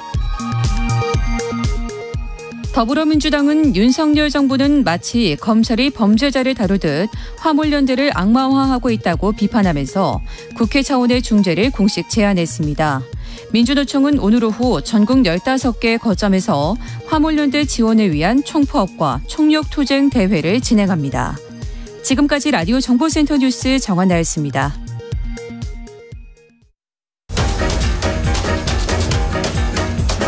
최영일의 시사본부 10분 인터뷰. 네, 화제 이슈를 콕 짚어보는 10분 인터뷰 시간입니다. 자, 광화문 거리를 지날 때면 관심 가지고 보게 되는 게 있죠. 이 계절마다 아름다운 문구가 바뀌어 걸리는 광화문 글판. 자, 얼마 전 2022년 겨울판의 문구가 선정이 되었습니다. 너에게는 내가 잘 어울린다. 우리는 손을 잡고 어둠을 헤엄치고 빗속을 걷는다. 자, 진은영 시인의 시 어울린다의 일부분입니다. 이 시는 시집 나는 오래된 거리처럼 너를 사랑하고 여기에 실려 있는데요. 이 진 시인이 10년 만에 펴낸 이 시집은요. 출간과 동시에 시집 베스트셀러 1위에 올랐고요. 종합 베스트셀러 10위권에 드는 등 시집으로서는 이례적으로 큰 사랑을 받고 있습니다. 진 시인은 이 시집으로 제24회 백석 문학상을 수상하기도 했습니다. 자, 하얀 눈송이가 아침에 날렸던 오늘 10분 인터뷰 진은영 시인을 전화로 만나보겠습니다. 진 시인님 안녕하세요. 안녕하세요. 야, 선생님의 시 어울린다. 이 광화문 글판 올 겨울의 문구로 선정됐습니다. 한동안 이 사거리에서 문구를 만날 생각을 하니 마음이 따뜻해지는데요. 이 소식 듣고 저자로서는 어떤 생각하셨습니까? 네, 시인들은 시를 쓰면서 그 시에서 한 구절이라도 다른 사람의 마음을 건드렸으면 하는 바람이 있거든요. 네. 이 문구가 많은 분들의 마음을 건드릴 수 있게 되어서 굉장히 기쁩니다. 불판 식구를 지나가면서 그 식구가 많은 분들에게 위로와 희망의 말이 됐어요. 네, 그럴 것 같습니다. 기쁘시다 말씀을 주셨고요. 자, 이 어울린다가 실린 시집 나는 오래된 거리처럼 너를 사랑하고 이 참 많은 사랑을 받고 있는데요. 10년 만에 내신 시집이에요. 많은 독자들이 진은영 시인의 시집을 기다렸다고 하는데 이렇게 오래 걸린 이유는 뭐였습니까? 네, 제가 10년 동안 제가 지금 재직 중인 대학에서 문학상담을 가르치고 있거든요. 네네. 문학상담은 전문 작가가 아닌 일반인들이 모여서 시를 쓰고 또 자기가 쓴 시를 함께 나누고 자기 삶에 대해서 혹은 자기 자신에 대해서 알아가는 과정인데 이런 문학적인 작업을 하면서 학생들이 시 쓰는 것에 굉장히 제가 매력을 느끼고 그거랑 같이 학생들의 삶을 나누는 일에 굉장히 매혹을 느꼈던 것 같아요. 그러니까 제가 직접 쓰는 것보다 다른 사람들 시 쓰게 하는 일에 매혹이 되어서 시집을 묶는 일이 좀 늦어졌습니다. 네, 야, 문학 상담 요거 좀 이따가 관심 있어서 여쭤보도록 할 거고요. 자, 이 시인께서는 이 시란 딱 내가 산 만큼 나오는 것이다. 이런 이야기를 하셨어요. 이게 어떤 의미인지 좀 설명 부탁드립니다. 네, 제가 4권의 시집을 냈는데요. 첫 번째 시집은 20대에 썼던 시들을 묶었던 거거든요. 그러니까 가족으로부터 독립하기 전에 쓰여졌던 시들이어서 가족들 간의 관계나 그 사이에서 느낀 상처에 대한 시가 굉장히 많았어요. 근데 그 다음 시집은 또 대학원에 다니니까 책과 친한 시간을 보내기 때문에 독서 체험을 많이 쓴 거죠. 그런데 이번 시집에는 사회적 참사가 발생하고 그 참사에 관심을 가지면서 세상에 대한 관심이 굉장히 넓어졌던 시기에 썼던 시들이 많아졌어요. 네네. 그래서 누굴 만나고 어디 있느냐에 따라 시가 너무 많이 달라지는 거예요. 네, 그런 의미에서 뭐 내가 어떤 스타일로 문학적 솜씨를 부려보겠어라는 결심 때문에 시집의 느낌이 달라지는 게 아니라 시인이 누굴 만났고 거기서 어떤 삶의 느낌을 가졌는지 이런 것들이 시에 굉장히 자연스럽게 표현된다고 말씀드릴 수 있을 것 같아요. 시라는 게 내가 정말 경험한 실제로 살아본 만큼 나오는 것이다. 시를 하나도 못 쓴 저는 제대로 살아본 게 아닌 거 아닌가 이런 각성을 좀 하게 됩니다. 자, 이번 시집에서요. 이 진은영 시인님 본인께서 저자께서 가장 마음이 가는 시를 하나 골라주신다면 어떤 시를 꼽으시겠습니까? 네, 저는 세월호 참사 희생자인 단원고 2학년 3반 유혜은 학생 생일을 맞아서 쓴 시 그날 이후라는 시를 제가 이 시집에서 가장 아끼는 시입니다. 네. 그날 이후 세월호 참사와 관련이 있는 시입니다. 이 시 그날 이후의 일부분을 진은영 시인의 목소리로 들어보고 이야기를 이어가도록 하겠습니다. 한국문학번역원의 자료입니다. 그날 이후 아빠 미안 2kg 조금 넘게 너무 조그맣게 태어나서 미안 20살도 못 되게 너무 조금 곁에 머물러서 미안 엄마 미안 밤에 학원 갈 때 핸드폰 충전 안 해놓고 걱정시켜서 미안 이번에 배에서 돌아올 때도 일주일이나 연락 못해서 미안. 할머니, 지나간 세월의 눈물을 합한 것보다 더 많은 눈물을 흘리게 해서 미안. 할머니랑 함께 부침개를 부치며 나의 삶이 노릇노릇 따뜻하고 부드럽게 익어가는 걸 보여주지 못해서 미안. 아빠, 엄마, 미안. 아빠의 지친 머리 위로 비가 눈물처럼 내리게 해서 미안. 아빠, 자꾸만 바람이 서글픈 속삭임으로 불게 해서 미안. 네, 너무 슬픕니다. 들으면서 이 마음이 참 먹먹해지는 시인데요. 이 마음을 막 움켜쥐는 또 이 일상적인 표현에 힘이 느껴집니다. 자, 이 시를 어떻게 쓰게 되셨는지 궁금해집니다. 네, 사회적 참사로 가족을 잃었든 아니면 다른 불의의 사고로 가족을 잃었든 갑작스럽게 가족을 잃은 분들은 정말 끔찍한 고통을 겪으시죠. 그런데 이분들이 굉장히 특별히 견디기 힘든 날이 기념일이나 명절 이런 날들이라고 하세요. 가령 생일, 고인의 생일은 정말 견디기가 힘든 날이죠. 그래서 그 세월호 유가족을 돕던 정신과 전문의 정혜신 박사님께서 안산에서 단원과 아이들의 생일 모임을 하셨어요. 그래서 이 생일 모임은 어떤 거냐면 유가족들하고 친구들이 모여서 이 세상 떠난 아이에 대한 이야기를 나누고 그 모임에 초대받은 시인이 아이 목소리로 시를 써서 그 행사 마지막에 가족들에게 말을 건네는 거죠.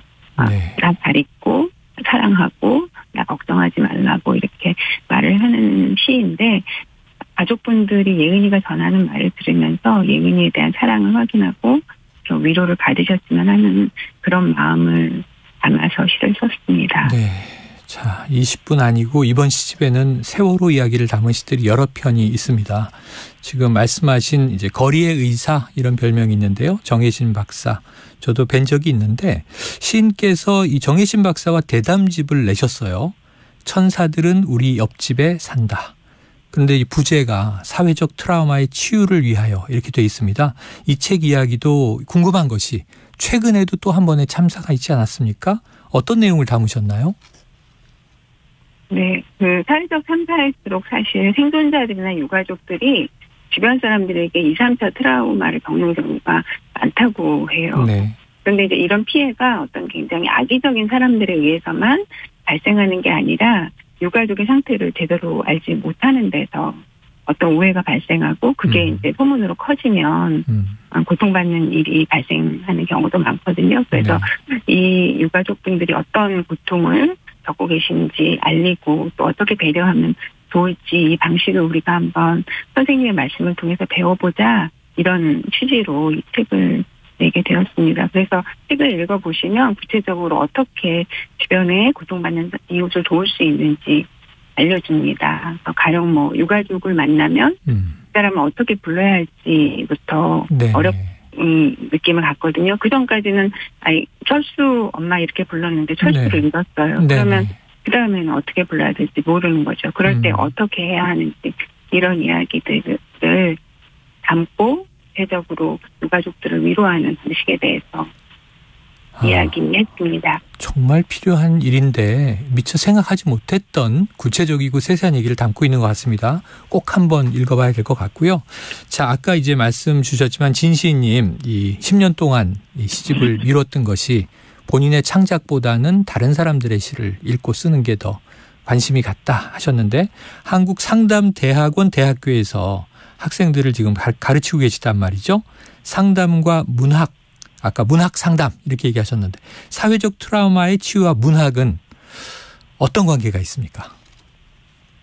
네, 그 트라우마라는 말이 그리스어 뚫다라는 말에서 온 단어라고 해요. 그래서 전쟁터에서 방패를 뚫을 만큼 어떤 강력한 아주 무시무시한 자극이 마음에 상처를 낸 것이어서 쉽게 치유가 되지 않죠. 그런데 이제 이렇게 쉽지 않은 치유의 과정이 시작되려면 일단 참사로 인한 상처가 우리 공동의 문제다. 우리의 문제다라는 걸 받아들여야 하는데 문학이 그거를 가능하게 해주는 것 같습니다.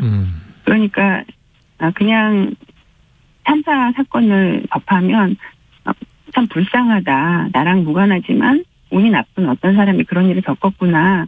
이렇게 생각하게 하는 것이 아니라 그 희생자가 우리의 소중한 가족이었다는 것을 문학을 통해서 분명하게 느끼게 할 수 있죠. 가령 그 예은이라는 아이가 단원고에서 희생된 250명의 한 사람이 아니라 예은이라는 아이한테는 징계를 같이 부쳐먹던 할머니도 계셨고 한 쌍둥이 언니도 있었고 얘가 엄마 아빠한테 얼마나 사랑받았나 이런 것들을 시를 통해서 알려주면 그 아이가 정말 가까운 아이로 느껴지고 그 아이를 잃은 슬픔이 내 가족을 잃은 슬픔처럼 느껴질 수 있어요. 그래서 이렇게 모르는 누군가의 슬픔, 운 나쁜 누군가의 슬픔이 아닌 우리의 슬픔으로 문학이 이 슬픔을 받아들이게 해주면 그때부터 이제 우리가 그런 유가족을 도와서 어떻게 이 문제를 해결할까를 더 적극적으로 고민하게 되는 거죠. 네, 조금 전에 진시님의 목소리로 시를 짧게 들었을 때도 지금 말씀하신 그대로 좀 느낌이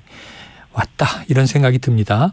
자, 이번 시집을 열면 가장 먼저 보이는 시인의 말 인상적이더라고요. 불행이 건드리고 간 사람들 늘 혼자지. 헤르베르트의 식구를 자주 떠올렸다. 한 사람을 조금 덜 외롭게 해보려고 애쓰던 시간들이 흘러갔다. 자, 여는 말로 이 문구를 고르신 이유가 있으시겠죠? 네, 사회 시스템에 너무 문제가 많고 이 구성원들을 고통에 빠뜨려서 이걸 바꿔야겠는데 시스템을 바꾸자 이러면은 많은 분들이 너무 거창하고 어려운 일처럼 느끼시잖아요. 나 같은 개인이 뭘 할 수 있겠어 이런 생각도 들고요. 그럴 때 이렇게 구체적인 한 사람, 내 이웃 주변에 불행에 빠진 한 사람이 있나를 살피면서 그 사람을 좀 덜 외롭고 덜 고통스럽게 하기 위해서 내가 뭘 할 수 있나 이렇게 이런 마음에서 시작을 하면 이 몸과 마음에 움직임이 훨씬 더 가벼워지죠. 그래서 그런 가벼운 마음들이 작지만 소중한 마음들이 모여서 시스템이 바뀌고 사회가 바뀌고 그럴 수 있지 않을까. 그러니까 세상이 너무 안 바뀐다고 슬퍼하거나 절망하지 말고 한 사람을 위한 마음, 작은 일부터 해보자. 이런 마음을 담아서 썼습니다. 네, 참 생각할 것이 많습니다. 지금 청취자 3253님은요. 어울린다. 사람이든 물건이든 반드시 둘 이상이어야만 가능한 단어가 어울림이지요. 참 아름다운 우리말 맛을 느끼게 한 시입니다. 시사본부에서 잠깐 힐링 타임을 가집니다. 자, 힐링이 되셨으면 참 또 의미 있는 시간인데 생각할 것들이 너무나 많고 가슴이 먹먹해지는 시간이었습니다.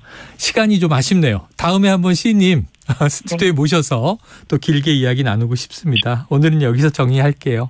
말씀 고맙습니다.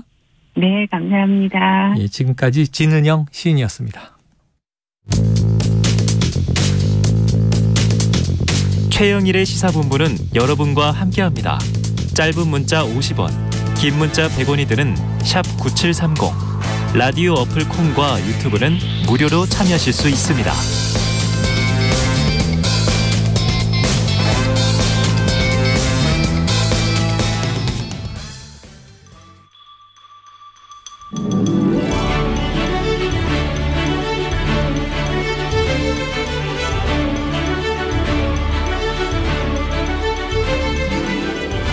네, 기자들의 눈으로 정치권 소식을 들여다봅니다. 불사조 기자단. 경향신문의 박순봉 기자, 세계일보의 최영창 기자, 오늘도 두 분 나오셨습니다. 어서 오세요. 안녕하세요. 본격적으로 시작해보죠. 주호영 원내대표의 한마디가 차기 당권 레이스에 파장을 일으키고 있네요. 현재 후보군이 성에 차지 않는다 이런 표현을 썼는데 박 기자님. 네. 자, 윤 대통령이 윤핵관 4인방 이 부부 동반 관저에서 만났던 만찬이 있었고 그리고 이후에 또 국민의힘 지도부도 있었는데 이 여러 인물을 만나고 있으면서 대통령실 발, 대통령 발 파장 아니냐 이런 추측들이 나와요. 어떻습니까? 만난 사람들이 쭉 이어지고 있고 또 이 사람들이 공개되고 있다. 이런 네네. 점에 좀 주목을 하시면 될 것 같은데요. 일단 22일에 그 소위 말하는 윤핵관 의원 부부들 4명 불러서 4인방. 넷상을 불러가지고 만찬을 했고요. 25일에 이 지도부 불러서 했고요. 네. 그다음에 30일에 주호영 원내대표랑 김기현 의원을 하루 사이에 둘 다 만났다고 지금 그렇게 보도가 되고 있고 실제로 네네. 물어보니까 그게 어느 정도 맞는 얘기인 것 같아요. 관저에서. 그리고 날짜가 아직 확인되진 않았지만 한동훈 법무부 장관하고 이상민 행안부 장관도 불러서 만났고요. 네. 그리고 또 지난달 중순쯤에 기독교계 원로도 불러서 또 관저에서 만났다라고 하거든요. 그러니까 지금 전체적인 그림을 보면은 윤석열 대통령이 일종의 소통의 창구로 관저에서 식사하는 그런 자리를 활용하고 있는 걸로 보이고요. 네.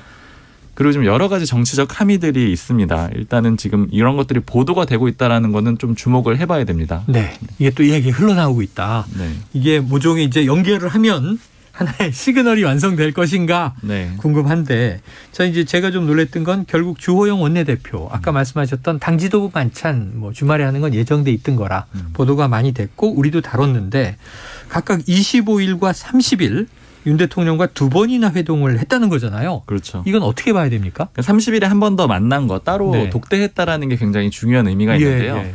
근데 지난번에 이 윤핵관 의원들 넷상 부부 만난 거 그리고 당 지도부 만난 거 뭐 이런 거 시점 가지고 여러 가지 해석들이 있다라고 맞아요. 말씀드렸잖아요. 좀 상반된 해석들이었는데 맞아요. 예를 들자면은 4인방을 부른 거는 타포를 결정했다라는 의미도 있고 반면에는 윤석열 대통령이 술자리하고 일자리는 따로 한다. 이런 의미도 있다. 뭐 동시에 상반된 해석을 전해드렸었는데 네. 이게 예전에 요새는 좀 덜한데요. 이 검찰 출입하면은 이 3차장이 중앙지검 3차장이 이제 검찰 관련된 여러 가지 보도들을 기자들이 쭉 쓰잖아요. 네네. 이제 한번 티타임이 있습니다. 그때 티타임 때 일종의 채점하는 시간을 가져요. 이 보도가 맞냐 하는 것들을 다 확인해주고 이건 맞고 틀리고 이런 과정들이 쭉 있거든요. 이번에 느껴진 거는 주호영 원내대표를 30일에 윤석열 대통령이 만났다. 이게 알려지면서 기존에 여러 가지 언론이나 뭐 평론가들의 해석이 있었잖아요. 네네네. 채점이 된 거죠. 주호영 원내대표가 이 원내 협상에 있어서는 답이었다. 여기가 정답이다. 그러니까 앞에 4인방보다는 주호영 원내대표한테 결과적으로 힘을 실어준 게 맞다라는 그런 해석이 되는 거고요. 그러다 보니까 지금 당내가 굉장히 좀 옹색해지는 그런 사람들이 좀 있어요. 예를 들자면은 뭐 이용 의원 같은 경우에 주호영 원내대표 네, 비공개 의원총회에서 공격을 한 바가 있었고 왜 그 퇴장하게 뒀습니까 이런 거죠. 네. 그리고 사실 게다가 그 문제는 김은혜 수석이 요청을 했다라는 것도 또 뒤늦게 확인이 돼가지고 그 문제도 좀 곤란해졌고요. 또 이외에도 국정조사 의결을 하는 과정에서 친윤계 의원들이 반대표 던지거나 아니면 기권하거나 뭐 불참하거나 이런 식으로 했잖아요. 그것도 주호영 원내대표에 대해서는 일종의 반기로 해석이 됐거든요. 네. 왜냐하면 여야 원내대표가 합의를 해가지고 왔는데 투표에 불참을 하거나 반대표를 던졌다라는 건 이건 대통령의 뜻이 아니야. 이런 식으로 시그널이 읽힐 수가 있는 상황이었는데 그렇죠.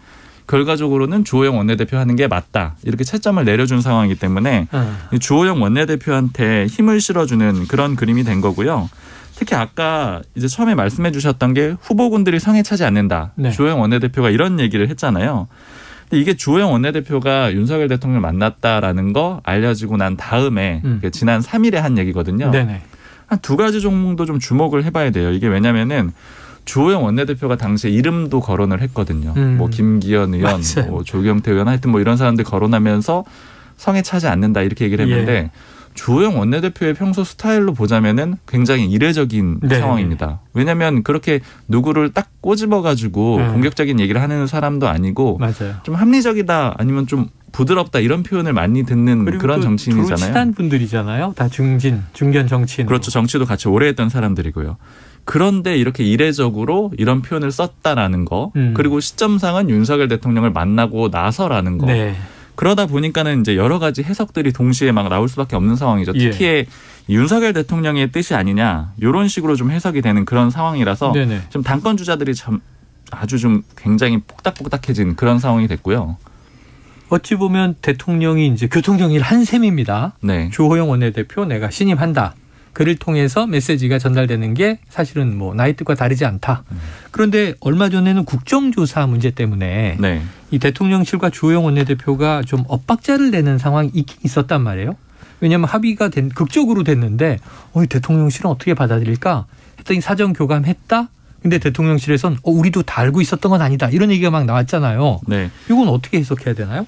어제 그래서 좀 다시 물어봤어요. 이렇게 지금 바뀐 상황이 이게 어떻게 된 거냐 이렇게 물어봤더니 사전에 협의는 이뤄졌다라고 합니다. 그러니까 대통령도 이런 식으로 협상하는 거에 납득을 했는데 다만 대통령실에서 좀 거부 반응을 일으켰던 거는 대통령실 산하의 국정상황실하고 뭐 또 한 군데가 들어갔는데 두 곳이 들어갔는데 이것 때문에 문제를 삼은 게 아니고 대검 때문에 그랬죠. 대검은 처음에 사전에 협의가 안 된 내용이어서 이게 들어간 거에 대해서 조금 불만이 있었던 거고 어쨌든 전체적으로 이 협상하는 거에 대해서는 불만이 없었다라고 합니다. 그리고 특히 이제 대통령실에서 나오는 얘기는 국정상황실이 어쨌든 책임을 져야 된다. 왜냐하면 이렇게 큰 참사가 났는데 대통령실은 완전히 열애다. 이렇게 하고 넘어갈 수는 없다라는 거예요. 그리고 국정상황실 무능론도 좀 나오고 있거든요. 예를 들자면 지난번에 이제 폭우 피해가 있었잖아요.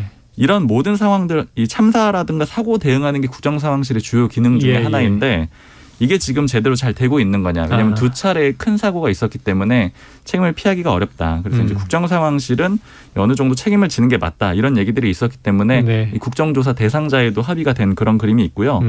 그리고 지금 국정상황실이 좀 입지가 많이 처음보다 낮아졌어요. 왜냐하면 국정상황실이라는 이 실 자체의 특징이 뭐냐면은 비서관급이 실장이긴 한데 위에 수석이 없습니다. 그러니까 예를 들자면 실장한테 바로 직보할 수 있는 그냥 비서관급이긴 하지만 수석급인 그런 자리인 거죠.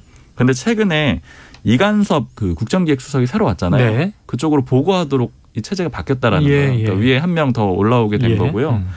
그리고 그제 이 화물연대 파업 관계장관 회의도 있었잖아요. 네, 그렇습니다. 그때도 이 실장이 참석을 못했대요. 그러니까 이런 것들을 봤을 때는 이제 국정상황실이 조금 문제도 있고 그리고 여러 가지 좀 실력에 대해서 좀 의문을 삼고 있는 그런 상황도 있다라고 합니다. 제가 근데 최근에 여권에서 들은 말로는 이게 지금 대통령실 그중에서도 국정상황실만 콕 집어서 국정조사 대상이 됐어요. 근데 여권에서 하는 말이 아니 국정상황실장은 비서관급인데 이런 국가의 중대한 이거 참사를 조사하는 국정조사에 비서관급이 나와서 하는 게 맞냐 뭔가 있는 거 아니냐. 그래서 사실 이 정도 되면요 대통령 비서실 못해도 수석 이상은 나와야 되는데 지금 어쨌든 그 대상자만 했을 때는 국정상황실장이 나와야 되는 거예요.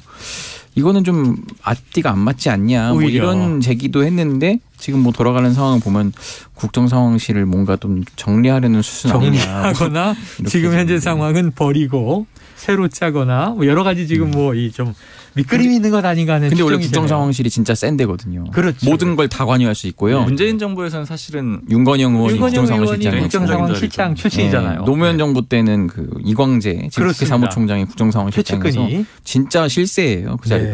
자, 그런데 이제 이번 정부에서는 대통령실의 기류가 좀 다릅니다. 자, 어쨌든 뭐 주호영 원내대표에게 대통령의 힘이 실려 있다 이렇게 이제 전제한다면 얘기한 것처럼 이 아까 이름 거론하고 성에 차지 않는다도 있지만 이 그럼 중요한 핵심 포인트를 수도권 그리고 MZ세대 이렇게 찝었단 말이에요. 네. 이건 어떻게 해석해야 돼요? 누굽니까? 누구? 그런데 이제 이 큰 그림을 좀 이렇게 이해를 하시면 좋을 것 같아요. 그러니까 주호영 원내대표가 결국엔 정답이다 이렇게 채점을 해줬지만 그 채점의 전제 조건은 원내 협상. 원내 얘기의 한정에서다. 이렇게 좀 이해할 수가 있는 거거든요.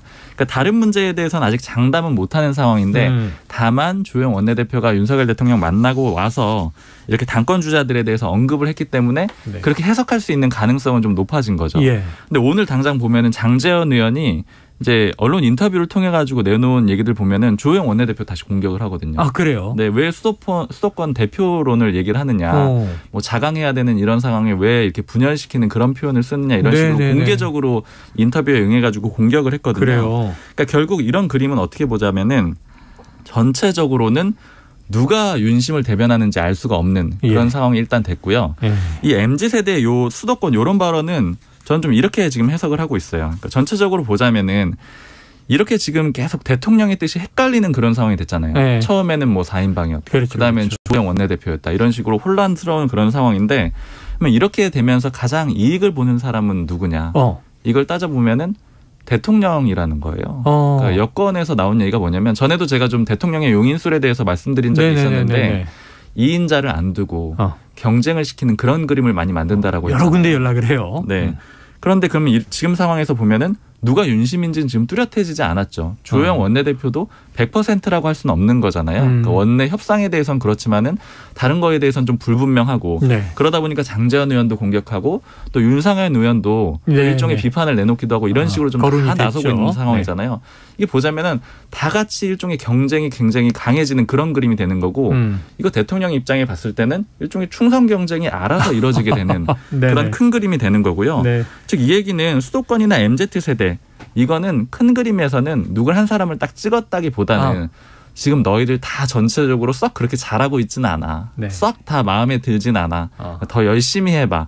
이런 의미에 더 가깝다고 보이고요. 그리고 다만 물론 대통령이 수도권이나 MZ세대 여기에 좀 중점을 두지 않았겠느냐 이런 해석들도 같이 있는 겁니다. 근데 이거 제가 아까 점심 같이 박순봉 기자랑 하면서 얘기한 건데 저는 이거 오히려 그렇게 안 보고 누구가 있지? 그러니까 막 기사 언론에는 막 한동훈 장관 이런 얘기 나왔는데 저는 이거 아무리 봐도 원희룡 장관 같다 이런 얘기를 했어요. 왜냐하면 대선 때 막 귤재앙이라는 별명 얻고 대장동 특강하면서 막 유튜버에 나오고 뭐 요즘도 또 세죠. 양천에서 3선을 해서 서울 기반도 있고 여러모로 조건이 맞아요. 근데 다만 국토교통부 장관을 하고 있고 현재 가장 그 이슈의 중심인 화물연대 파업을 좀 조정을 하고 있기 때문에 근데 만약 이거를 이번 달 안에 잘 넘긴다고 하면은 갑자기 좀 스타가 될 수 있을 것 같거든요. 그런 그냥 제 생각이었습니다.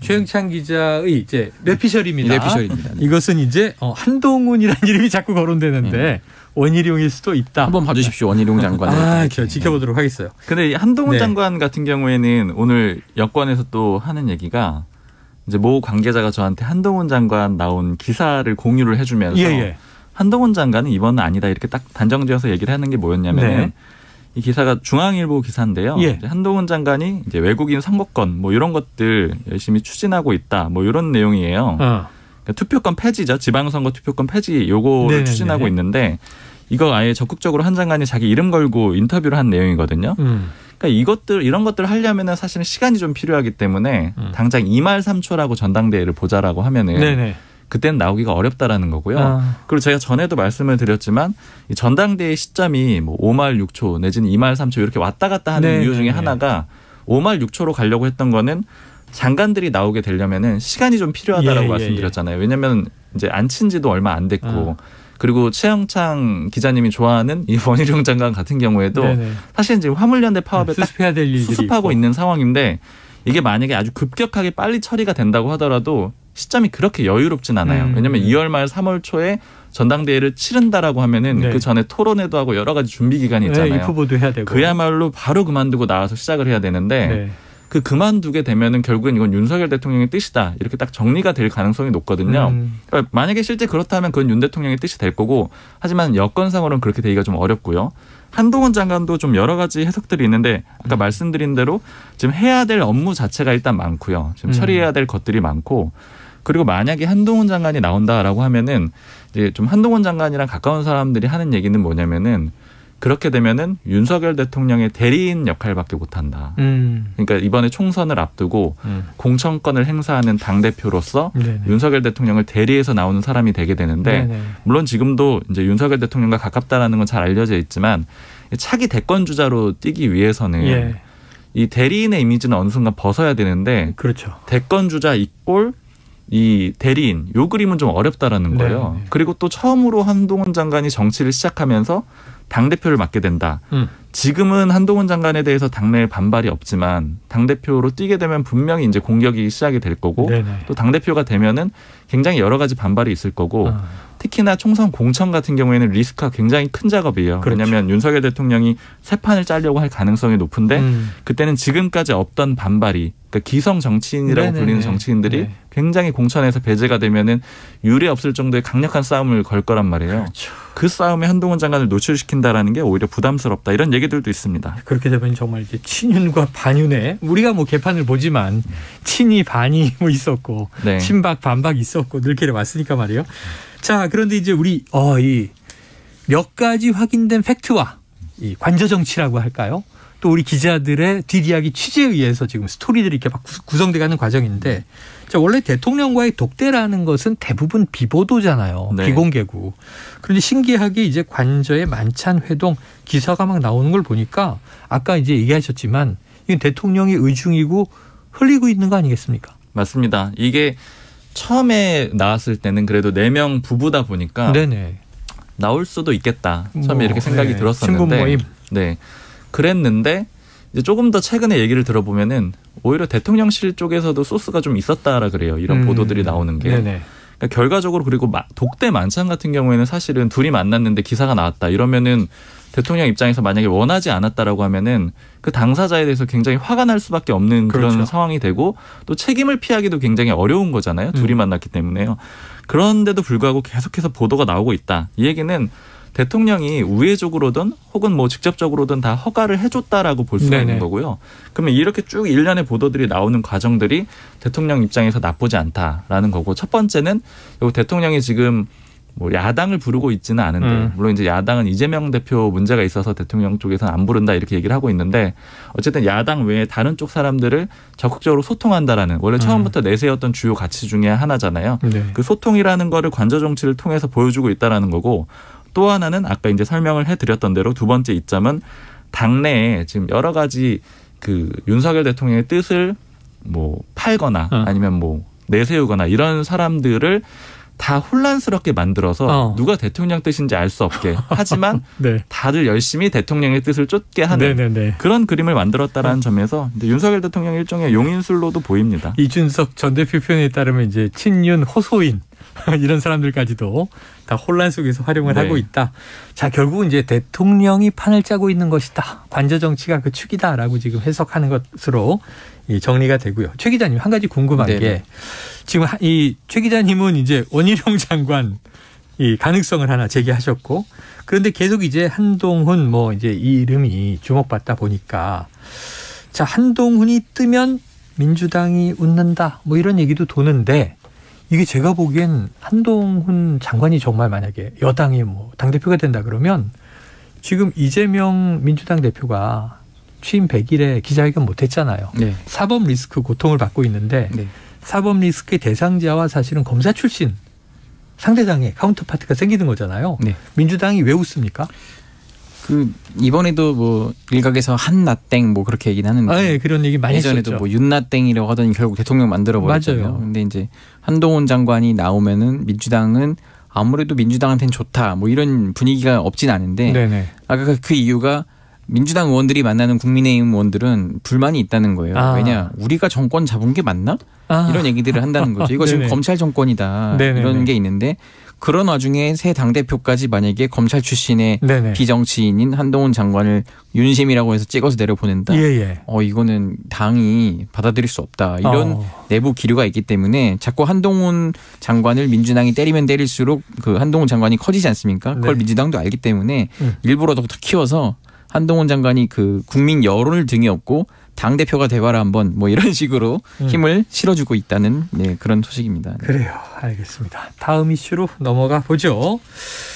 국회 상황을 먼저 하나 짧게 짚을 게 있습니다. 이번 주가 워낙 긴박한 상황이라 자 어제 예산안 합의 회의가 있었는데 민주당에서 간은 줄 수 있지만 쓸개는 못 내준다 뭐 이런 이야기가 나왔다고 해요. 이 해임 건의안 하나 또 예산안 하나 그 뒤에 국정조사도 있습니다만 해임 건의안은 이제 이상민 행안부 장관에 대한 해임 건의안입니다. 양당의 속내가 궁금해요. 먼저 최 기자님, 민주당은 지금 어떤 딜 포인트를 갖고 있어요? 근데 지금 또 어제 그 사전 취재 때와 지금 또 취재가 약간 좀 달라진 게 있어서 좀 정리를 해드리면은 예산안 내년도 예산안에 대해서는 얼추 지금 정리가 돼가고 있는 것 같아요. 합의가 거의 민주당도 많이 양보를 해서 뭐 예를 들어 소형 원전 뭐 이런 예산들을 다 복원시키고. 근데 문제는 뭐냐면은 이 예산은 예산 부수 법안이라는 게 있어요. 그 세입과 관련된 그 법안들인 거죠.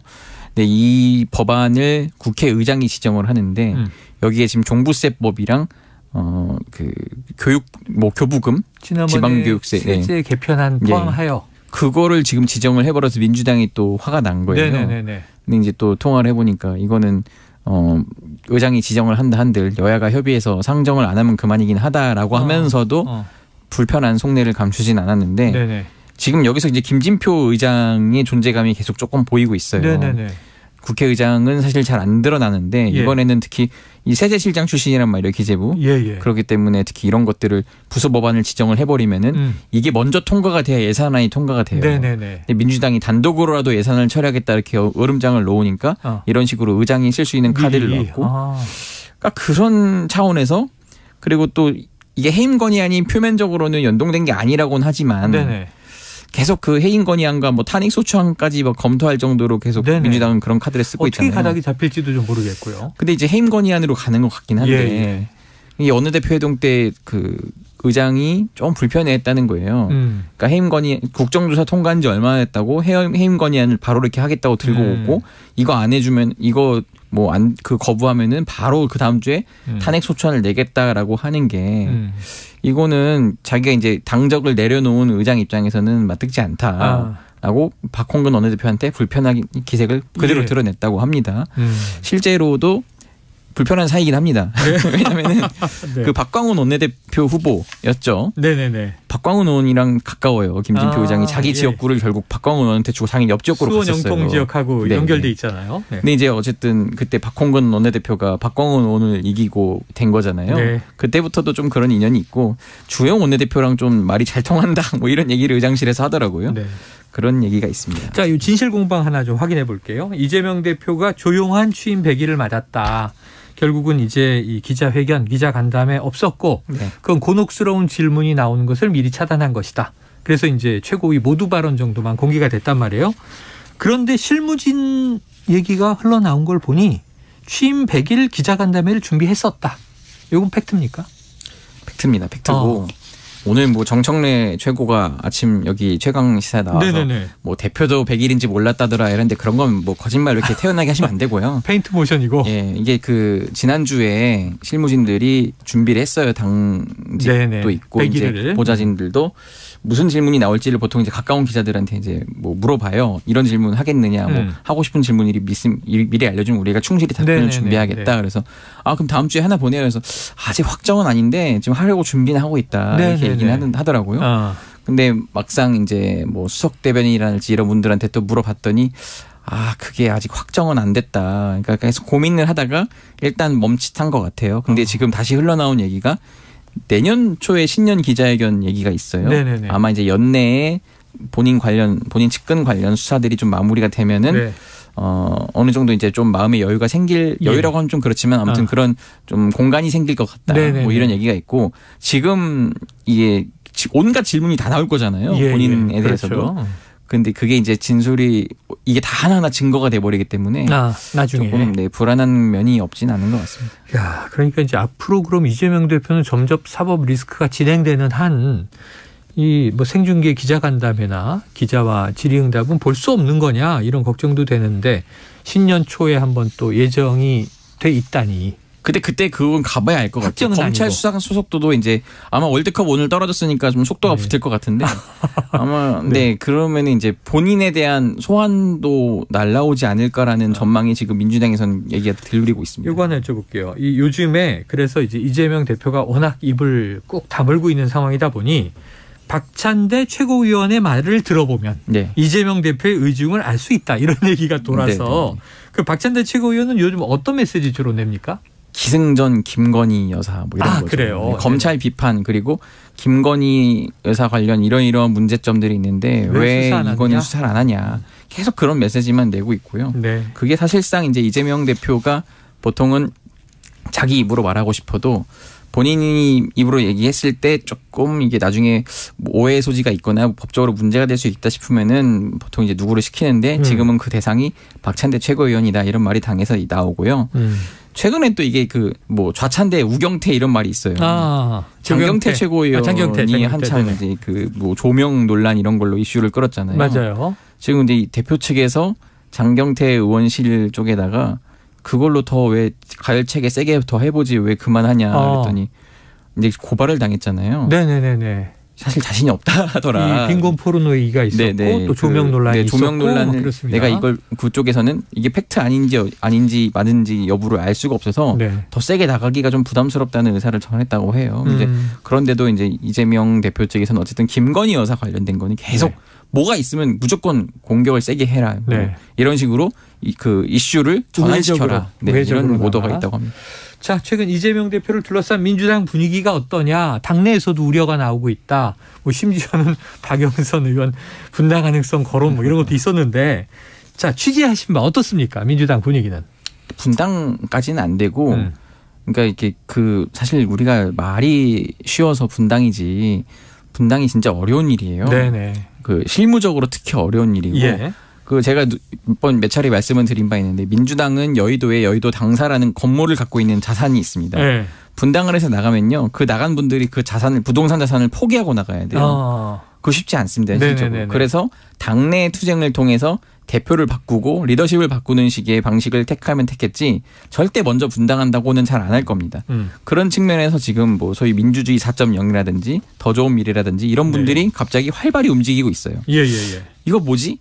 만약에 이재명 대표한테 혹시나 잘못된 일이 벌어졌을 때 빨리 그러면 뭔가 대안을 세워야 한다. 이런 준비를 조금씩 해나가는 움직임은 보이곤 있습니다. 당을 나가는 게 아니라 오히려 당을 접수해야 한다. 그렇죠. 이런 상황이네요. 사실 바른정당 케이스가 여야 정치권 모두에게 분당은 어렵다. 과거 새누리당에서 그렇게 가는 경우 너무 힘들다라는 게 일종의 확인이 돼버린 그런 상황이라서 아마 쉽사리 그 카드를 선택하지는 그러니까 국민의당처럼 과거에 안철수 대표라는 소위 이른바 쩐도 있고 그 대중적 인지도와 지지가 있는 분이 중심이 돼서 그 자금도 받쳐준다. 이러면은 창당이 가능하죠. 분당에서. 근데 그게 지금 현실 요즘 정치권에는 잘 안 보이지 않냐. 근데 그때도 이제 지역당으로 머물렀다가 한 번에 파란으로 끝났는데 돈도 뭐 빌려주긴 했지만 당에 안철수 대표가 개인 돈을 많이 쓰진 않았다. 많이 풀진 않았다. 이런 또 이제 섭섭함도 여기저기서 얘기가 나왔어요. 돌려받았대요. 근데 그게 법상으로 원래 돌려받아야 된다라고 합니다. 이자까지 쳐가지고. 시간이 아쉬운데 끝으로 하나만 최 기자님한테 여쭤볼게요. 지금 이제 이 성탄절 사면 얘기가 계속 나오잖아요. 연말이니까.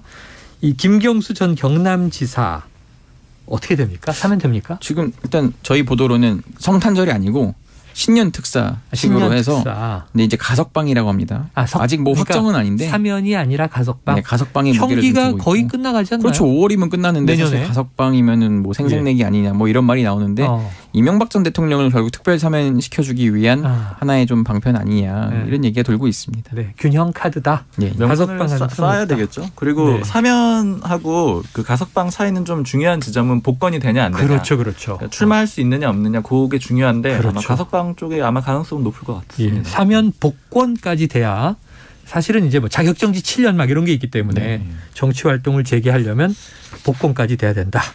자, 여기까지 정리하고 불사조 기자단 박순봉 경향신문 기자, 최영창 세계일보 기자와 함께했습니다. 오늘도 두 분 말씀 고맙습니다. 감사합니다.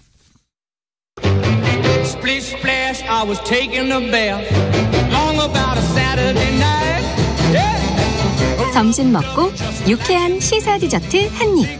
최영일의 시사본부. 네, 자 이제 IT본부를 본격적으로 시작해 보겠습니다. 알아두면 유익한 IT 이슈를 쏙쏙 소개해 주시는 김덕진 미래사회 IT연구소장이 나와 계십니다. 어서 오십시오. 네, 안녕하세요. 반갑습니다. 김덕진입니다. 세상 돌아가는 얘기 중에 뭐 IT가 사실은 중요한 기간인데 네. 이 시간이 중요해요. 자, 일론 머스크가 인수한 뒤에 바람잘 날 없는 트위터 네. 계속 이 소식 전해주고 계신데 이번에는 일론 머스크가 애플에 대한 이야기를 꺼냈다. 제가 볼 때는 일론 머스크가 확실히 자기 얘기하고 싶어서 트위터 인수한 게 확실한 것 같아요. 자기 얘기를 하고 싶어서. 글로벌 관종이다. 정말. 하나의 스피커로. 네, 정말 그런 것 같아요. 자기 스피커로 60조짜리를 인수합니까? 이제 아마 이 일론 머스크 정도의 돈이 이제 있는 사람이면 가능하지 않을까 싶기도 한데. 우주선도 쏘니까요. 그렇죠. 왜냐하면 이게 원래는 회사 대 회사에서 뒤에서 나올 얘기들을 앞에서 하고 있는 거예요. 대놓고. 네. 어떤 얘기를 한 거냐면. 예. 본인 트위터에 이렇게 올립니다. 애플은 대부분 지금 트위터에 대한 광고를 멈췄다. 미국에서 자유롭게 얘기하는 것을 애플은 싫어하나? 이렇게 갑자기 올린 거예요. 그러니까 미국에서 언론의 자유를 애플은 싫어하는 거냐? 쉽게 말하면 우리가 자유롭게 얘기한다고 애플 광고 다 자른 거야? 라고 얘기를 해요. 네. 그리고 한 몇 시간 있다가 갑자기 애플이 우리 트위터 앱을 이제 앱스토어에서 거의 빼려고 한다는 소식을 들었다. 근데 왜 그런지 얘기도 안 해준다. 이런 식의 얘기를 갑자기 삭제를 시도하려고 주장한다. 이런 얘기를 하는 거예요. 네네네. 그러더니 조금 더 지나더니 애플은 우리를 검열해서는 안 된다. 고객에게 영향을 미치는 모든 검열행위 공개해야 되는 거 아니냐라는 토론을 붙입니다. 그래서 yes or no를 이제 또 자기 사이트에서 하는 거죠. 그랬더니 이제 yes가 한 84% 이상. 그렇게 되면서 거의 뭐 이제 어떻게 보면 이 모든 이야기가 하루도 안 되는 사이에 거의 몇 시간 만에 탁탁탁 올리고 거기에 많은 사람들이 막 반응을 하니까 무슨 얘기야? 막 지금 이러고 있는 상황이라고 보시면 될 것 같고요. 뭐 실제로 좀 지난번에 한번 말씀드린 실제로 머스크가 트위터를 인수하고 나서 트위터의 광고주들이 계속적으로 대거 이탈을 하고 있어요. 왜냐하면은 뭐 예를 들면 자유로운 발언이라고 하지만 다른 관점에서 혐오 표현이나 극우 표현 이런 것들도 자유롭게 계정을 열어준다고 하니까 기업 입장에서는 당연히 자기의 광고가 극우 표현 뒤에 붙는 거 싫어할 거잖아요. 그래서 이제 빼고 있거든요. 근데 이제 애플이 트위터 매출의 4% 이상을 차지하는 광고비를 집행하고 있었어요. 큰 광고주군요. 그렇죠. 그래서 실제 이제 일론 머스크가 인수하기 전에 애플이 연간 트위터 광고비를 약 1,330억 정도 쓰고 있습니다. 그 정도의 큰 광고 회사가 갑자기 광고를 안 하려고 하니까 어떻게 보면 이제 애플에 대해서 저격을 했다. 뭐 이렇게 좀 표현을 할 수 있을 것 같습니다. 뭐 심기 불편할 수 있지만 어쨌든 이제 애플이 문제다라고 이제 계속 비판을 했어요. 네네. 자, 실제로요. 이 일론 머스크가 트위터를 인수한 이후에 애플과는 이제 광고의 갈등은 벌어지고 있는 상황인 거네요. 네, 맞습니다. 광고 갈등뿐만 아니라 실제로 애플이 이미 전에도 사회적인 물의를 일으킨 이른바 극우 앱들을 이제 앱스토어에서 내려버린 경우들이 많이 있어요. 그래요. 근데 그러다 보니까 이런 상황에서 지금 트위터가 계속 이러한 반응을 보이게 되면 결국 앱스토어에서 내려갈 수 있는 거 아니냐라는 얘기들이 나오고 있는 상황이라고 보시면 될 것 같고요. 실제로 이제 그 애플 앱스토어의 책임자인 그 필 실러라는 사람이 있는데 그 사람이 자신의 트위터 계정을 일주일 전에 비활성화를 했습니다. 네, 근데 그게 원래는 애플 제품 홍보하던 계정이거든요. 그러니까는 애플 제품을 어떤 애플에서 중요한 사람이 홍보하던 사람이 그 사람의 트위터 계정도 이제 닫아버린 거예요. 그러니까 그만큼 이제 우리가 이렇게 거리를 두겠다라는 형태가 되다 보니까 거기에 대해서 이제 상당히 불만을 더 갖고 있는 게 이제 일론 머스크와 또 이제 일론 머스크의 트위터라고 볼 수 있을 것 같은데 실제로 이제 이번에 말씀드렸던 이것 말고도 그 전에도 일론 머스크가 그 애플과 좀 사이가 안 좋았던 부분이 수수료 문제입니다. 네네네. 네, 우리가 뭐 많은 사람들이 아시겠지만 이제 애플이 어떤 30%의 수수료를 가져가게 되잖아요. 네. 근데 이 부분에 있어서 이거를 최근에 뭐라고 했냐면 이거는 거의 뭐 인터넷 세금이다라고 이제 일론 머스크가 얘기를 하는 거예요. 그래서 수수료 일반적으로 생각할 때보다 10배나 높게 받고 있다. 뭐 이렇게 얘기를 하고 있고 심지어 11월 28일에는 사진을 한 장 올립니다. 네. 어떤 사진을 올리냐면 길이 있거든요. 근데 거기에 직진하는 길에는 페이 30% 써 있고 우회전하는 길에는 go to war라고 써 있어요. 근데 거기에 자동차가 우회전을 하는데 거기다가 일론이라고 자기가 이제 합성을 해놓은 거예요. 전쟁으로 간다. 그렇죠. 그러니까 이제 전쟁이다 이렇게 얘기를 하고 있는 나는 겁니다. 30%를 뜯기지 않고 전쟁할래 이런 얘기를 한 거군요. 네, 그게 왜 그러냐면 이제 지난번에 한번 말씀드렸지만 트위터 광고가 주니까 트위터에서 유료 서비스 만들겠다라고 하고 있거든요. 유료로 이제 자유롭게 얘기할 수 있는 거 만들겠다인데 그걸 만들더라도 애플 사용자들이 아까 말씀드린 대로 30%를 또 애플한테 돈을 줘야 되는 거예요. 만약에 트위터를 애플로 쓴다고 하면 아이폰으로 쓴다고 하면 그러니까 이런 부분에 있어서 이제 불만이 있으니 전쟁이다. 이러고 전쟁이다. 애플 비싸다. 사실 뭐 이제 사용자들마다 좀 차이는 있겠습니다만 이 아이폰을 쓰는 경우에는 이렇게 좀 우리가 왕국에 갇혀 있다 그러잖아요. 안드로이드는 좀 자유롭게 풀어져 있는 거고. 그래서 그 대신에 애플은 이제 수수료가 좀 세다. 그 부분에 대해서 일론 머스크는 반기를 들었어요. 그런데 자, 일론 머스크가 또 이제 약간 아까 글로벌 관종이라는 표현도 쓰셨지만 참 특이하긴 한데 또 대단한 면도 있는 게 어쨌든 전기차 테슬라 성공시켜요. 스페이스 X 우주선도 쌓아 올려요. 그럼요. 우리 다누리도 거기에 실려서 올라갔잖아요. 맞습니다. 그리고 지금 뭐 트위터도 사요. 그러다 보니까 일론 머스크가 애플하고 싸우다 못해 독자적으로 스마트폰을 개발하는 거 아니냐. 이런 얘기도 있는데 어떻게 보세요? 네, 실제로 이제 일론 머스크의 특징 중에 하나가 이제 이러한 본인의 의견을 막 올리는 것뿐만 아니라 트위터나 팟캐스트나 다양한 매체에서 질문이 오면 또 대답을 또 엄청 잘해요. 근데 이번에 11월 26일 날 미국 보수 성향 팟캐스트를 운영하는 리즈 휠러라는 사람이 있는데 그 사람이 이제 일론 머스크한테 트윗을 보냅니다. 뭐라고 보내냐면 아니 애플과 구글이 만약에 앱스토어에서 트위터를 퇴출하면 일론 머스크 당신 정도면 스마트폰 하나 만들 수 있는 거 아니야? 예를 들면 화성으로 가는 로켓도 만드는 사람인데 스마트폰 하나 못 만듭니까? 라고 이제 글을 보냈어요. 그래서 거기에 대해서 답장을 일론 머스크가 직접 합니다. 뭐라고 하냐면 다른 선택이 없다면 대체 스마트폰을 만들 수도 있다. 라고 이제 대답을 하는 거죠. 그러면서 트위터에서 이제 그러다 보니 트위터에서 야 이거 테슬라 폰 아니냐, 자동차 연결될 수 있는 거 아니냐라고 하는 이런 사람들의 생각까지 나오고 있는 상황이죠. 아니 그러고 보니까 우리가 뭐 CES나 국제 가전 박람회 이런 데 가면 어차피 모빌리티하고 뭐 IT하고 다 지금 결합되고 있잖아요. 그렇죠.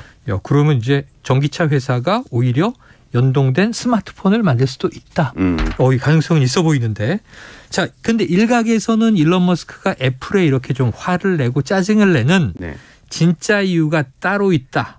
이런 설이 있어요. 네, 그건 뭡니까? 이것도 재밌는 건데요. 이제 애플과 그 말씀드렸던 일론 머스크의 관계가 옛날부터 안 좋았다라는 거예요. 오래전부터? 네, 그게 뭐냐? 결국에는 아까 말씀하신 대로 전기차 만드는 회사, 스마트폰 만드는 회사인데 접점이 계속 있잖아요. 예를 들면 애플은 계속 자동차 만들려고 하고 그리고 분명히 테슬라도 스마트폰에 있는 기술들이 막 필요하고 이런 부분이 있다 보니까 실제로 뭐 기계 엔지니어, 산업 디자이너, 배터리 전문가, 소프트웨어라고 하는 사람들을 두고 이 두 회사가 계속 경쟁하고 있다는 거예요. 인재를 데려가기 위한? 네. 그래서 실제로 이제 과거에 2018년에 이 일론 머스크가 애플을 테슬라의 무덤이다라고 비판한 적이 있어요. 이게 무슨 말이냐면 애플이 테슬라에서 해고된 사람들을 자꾸 애플로 데리고 간다는 거예요. 그래서 2018년에 이제 일론 머스크가 얘기한 게 테슬라는 애플보다 100배 작은 규모였기 때문에 그 상황에서 애플이 직원에게 더 돈을 많이 줄 수 있는 여유가 있어서 결국엔 우리 직원들 많이 빼갔다. 그래서 어떻게 보니까 그러한 상황이 계속 쌓여 있다가 이 상황에서 이제 전쟁을 선포한다까지 나온 거 아니냐 이런 얘기 나오고 있습니다. 제가 듣다 뭐 중간 선거는 집권 여당의 무덤이다 이런 얘기는 정치권에서 많이 했지만 자 애플은 테슬라의 무덤이다 이런 얘기 또 처음 들었습니다. 자 어쨌든 이런 반 애플 움직임에 또 같이 목소리를 함께 보탠 회사가 있다. 이건 어디예요? 네, 제일 대표적인 게 역시 애플이 이렇게 정책을 하면서 제일 힘겨웠던 구 페이스북 현 메타 마크 주커버그가 이야기를 합니다. 왜냐하면 똑같잖아요. 이들도 수수료를 계속 뜯기니까. 그래서 이런 부분에 있어서 뭐라고 그랬냐면 최근에 애플은 사용자 기기에 어떤 앱이 깔려야 했는지 일방적으로 통제하려는 유일한 회사가 되려고 한다. 그래서 이제 그것은 지속 가능하지도 않고 좋은 방향도 아니다. 왜냐하면 결국 사용자가 설치하는 거를 애플이 왜 설치를 못하게 하느냐 또는 수수료를 왜 가져가느냐라는 거에 대한 반대를 하고 있고요. 또 그 외에 최근에 이제 세계 최대 이제 음악 스트리밍 서비스가 된 스포티파이 같은 경우에도 스포티파이 CEO도 이제 이러한 수수료 문제에 대해서 비판을 하고 있고 에픽게임즈의 팀 스위니 같은 경우는 계속 비판하고 있는 상황입니다. 그뿐만 아니라 미국 정계에서도 이런 좀 목소리가 나오고 있는데 이제 로드 산티스라고 하는 미국 공화당 소속 정치인이고 지금 최근에 이제 도널드 트럼프 제치고 뭐 공화당 대선 후보 지지율 1위도 한번 올랐었던 지금 플로리다 주지사 있잖아요. 이 사람을 지금 일론 머스크는 공개적으로 지지한다더라고요. 그렇죠. 그래서인지 이 사람이 애플을 공격하는 말을 또 이번에 한 거예요. 공조를 하고 있네요. 네, 그러니까 트위터 앱스토어 제거는 대단히 큰 실수가 될 것이다. 이거는 미국 의회의 대응을 받을 수 있다. 이렇게 하면서 정계에서도 이제 애플을 압박하고 있는 이런 상황을 보시면 정계에서까지 이제 애플 압박이 나오고 물론 애플이 이제 지난번에 뭐 보안 문제 푸느니 마느니 하는 거 가지고 이제 정부와 부딪힌 적도 있습니다만 우리는 뭐 개인의 프라이버시 보안이 중요하다. 자, 여러 가지 일들이 벌어지고 있네요. 그런데 지금 보니까 애플의 수수료에 불만이 있었던 많은 회사들. 지금 사실 트위터나 말씀하신 메타로 이름을 바꾼 페이스북이나 그럼 인스타그램이나 이런 SNS들은 다 마찬가지의 입장에 서 있는 거잖아요. 그렇죠. 자, 그런데 정작 이런 움직임을 만들어낸 일론 머스크는 갑자기 이게 중요합니다. 갑자기 애플의 CEO가 지금 이제 스티브 잡스 사망 이후에 팀 쿡이잖아요. 그렇죠. 이 팀 쿡을 만나서 오해를 풀었다 이런 트윗을 올렸어요. 이게 뭡니까 지금? 이제 글로벌 관종이라는 얘기를 하는 게 뭐예요? 28일에 이렇게 흥분을 했다가 딱 이틀 지난 30일에 갑자기 이런 글이 올라와요. 지금 애플 CEO인 팀 쿡 고마워요. 새로 만들어진 애플 그 본사를 다 구경시켜줘서 고맙습니다라는 사진이 올라왔는데 그게 되게 멋진 호수에 그림자 2개 이렇게 나오는 사진이거든요. 근데 그 그림자 둘이 이제 어떻게 보면 일론 머스크랑 팀 쿡인 거예요. 그렇게 해서 이제 갑자기 또 오해를 풀더니 그 다음 날쯤 돼가지고 그날 오후쯤에 4일이죠. 12월 4일에 갑자기 돌아온 광고주들에게 감사한다라는 트윗을 올립니다. 그러니까 그렇게만 올렸지만 결국 다 이렇게 되니까 애플이 다시 광고하는 거 아니냐라는 이제 이야기를 압박이 성공을 했고 하고 있는 거고 이러다 보니까 애플 선례에 따라서 아마존도 트위터에 대한 한 1,300억 어치에 광고하고 있었는데 이거 다시 재개하는 거 아니냐 뭐 이런 얘기들까지 나오고 있는 상황입니다. 이걸 뭐 장사를 잘한다고 그래야 될지 혼란을 초래한다고 그래야 될지 이건 아니면 셀럽들의 그냥 뭐 놀이 같은 건지 참 이것저것 궁금하다는 생각이 드네요. 자, 이 일론 머스크와 애플과의 앞으로의 관계, 트위터의 미래 궁금해지기만 하는데 앞으로 지켜보도록 하겠습니다. 자, 오늘도 IT본부 아주 내용이 흥미진진했습니다. 김덕진 미래사회 IT연구소장과 함께했습니다. 오늘 말씀 고맙습니다. 네, 감사합니다. 자, 최영일의 시사본부 화요일 준비한 내용 여기까지입니다. 저는 수요일 내일 낮 12시 20분에 다시 찾아뵙도록 하겠고요. 오늘도 청취해 주신 여러분 고맙습니다.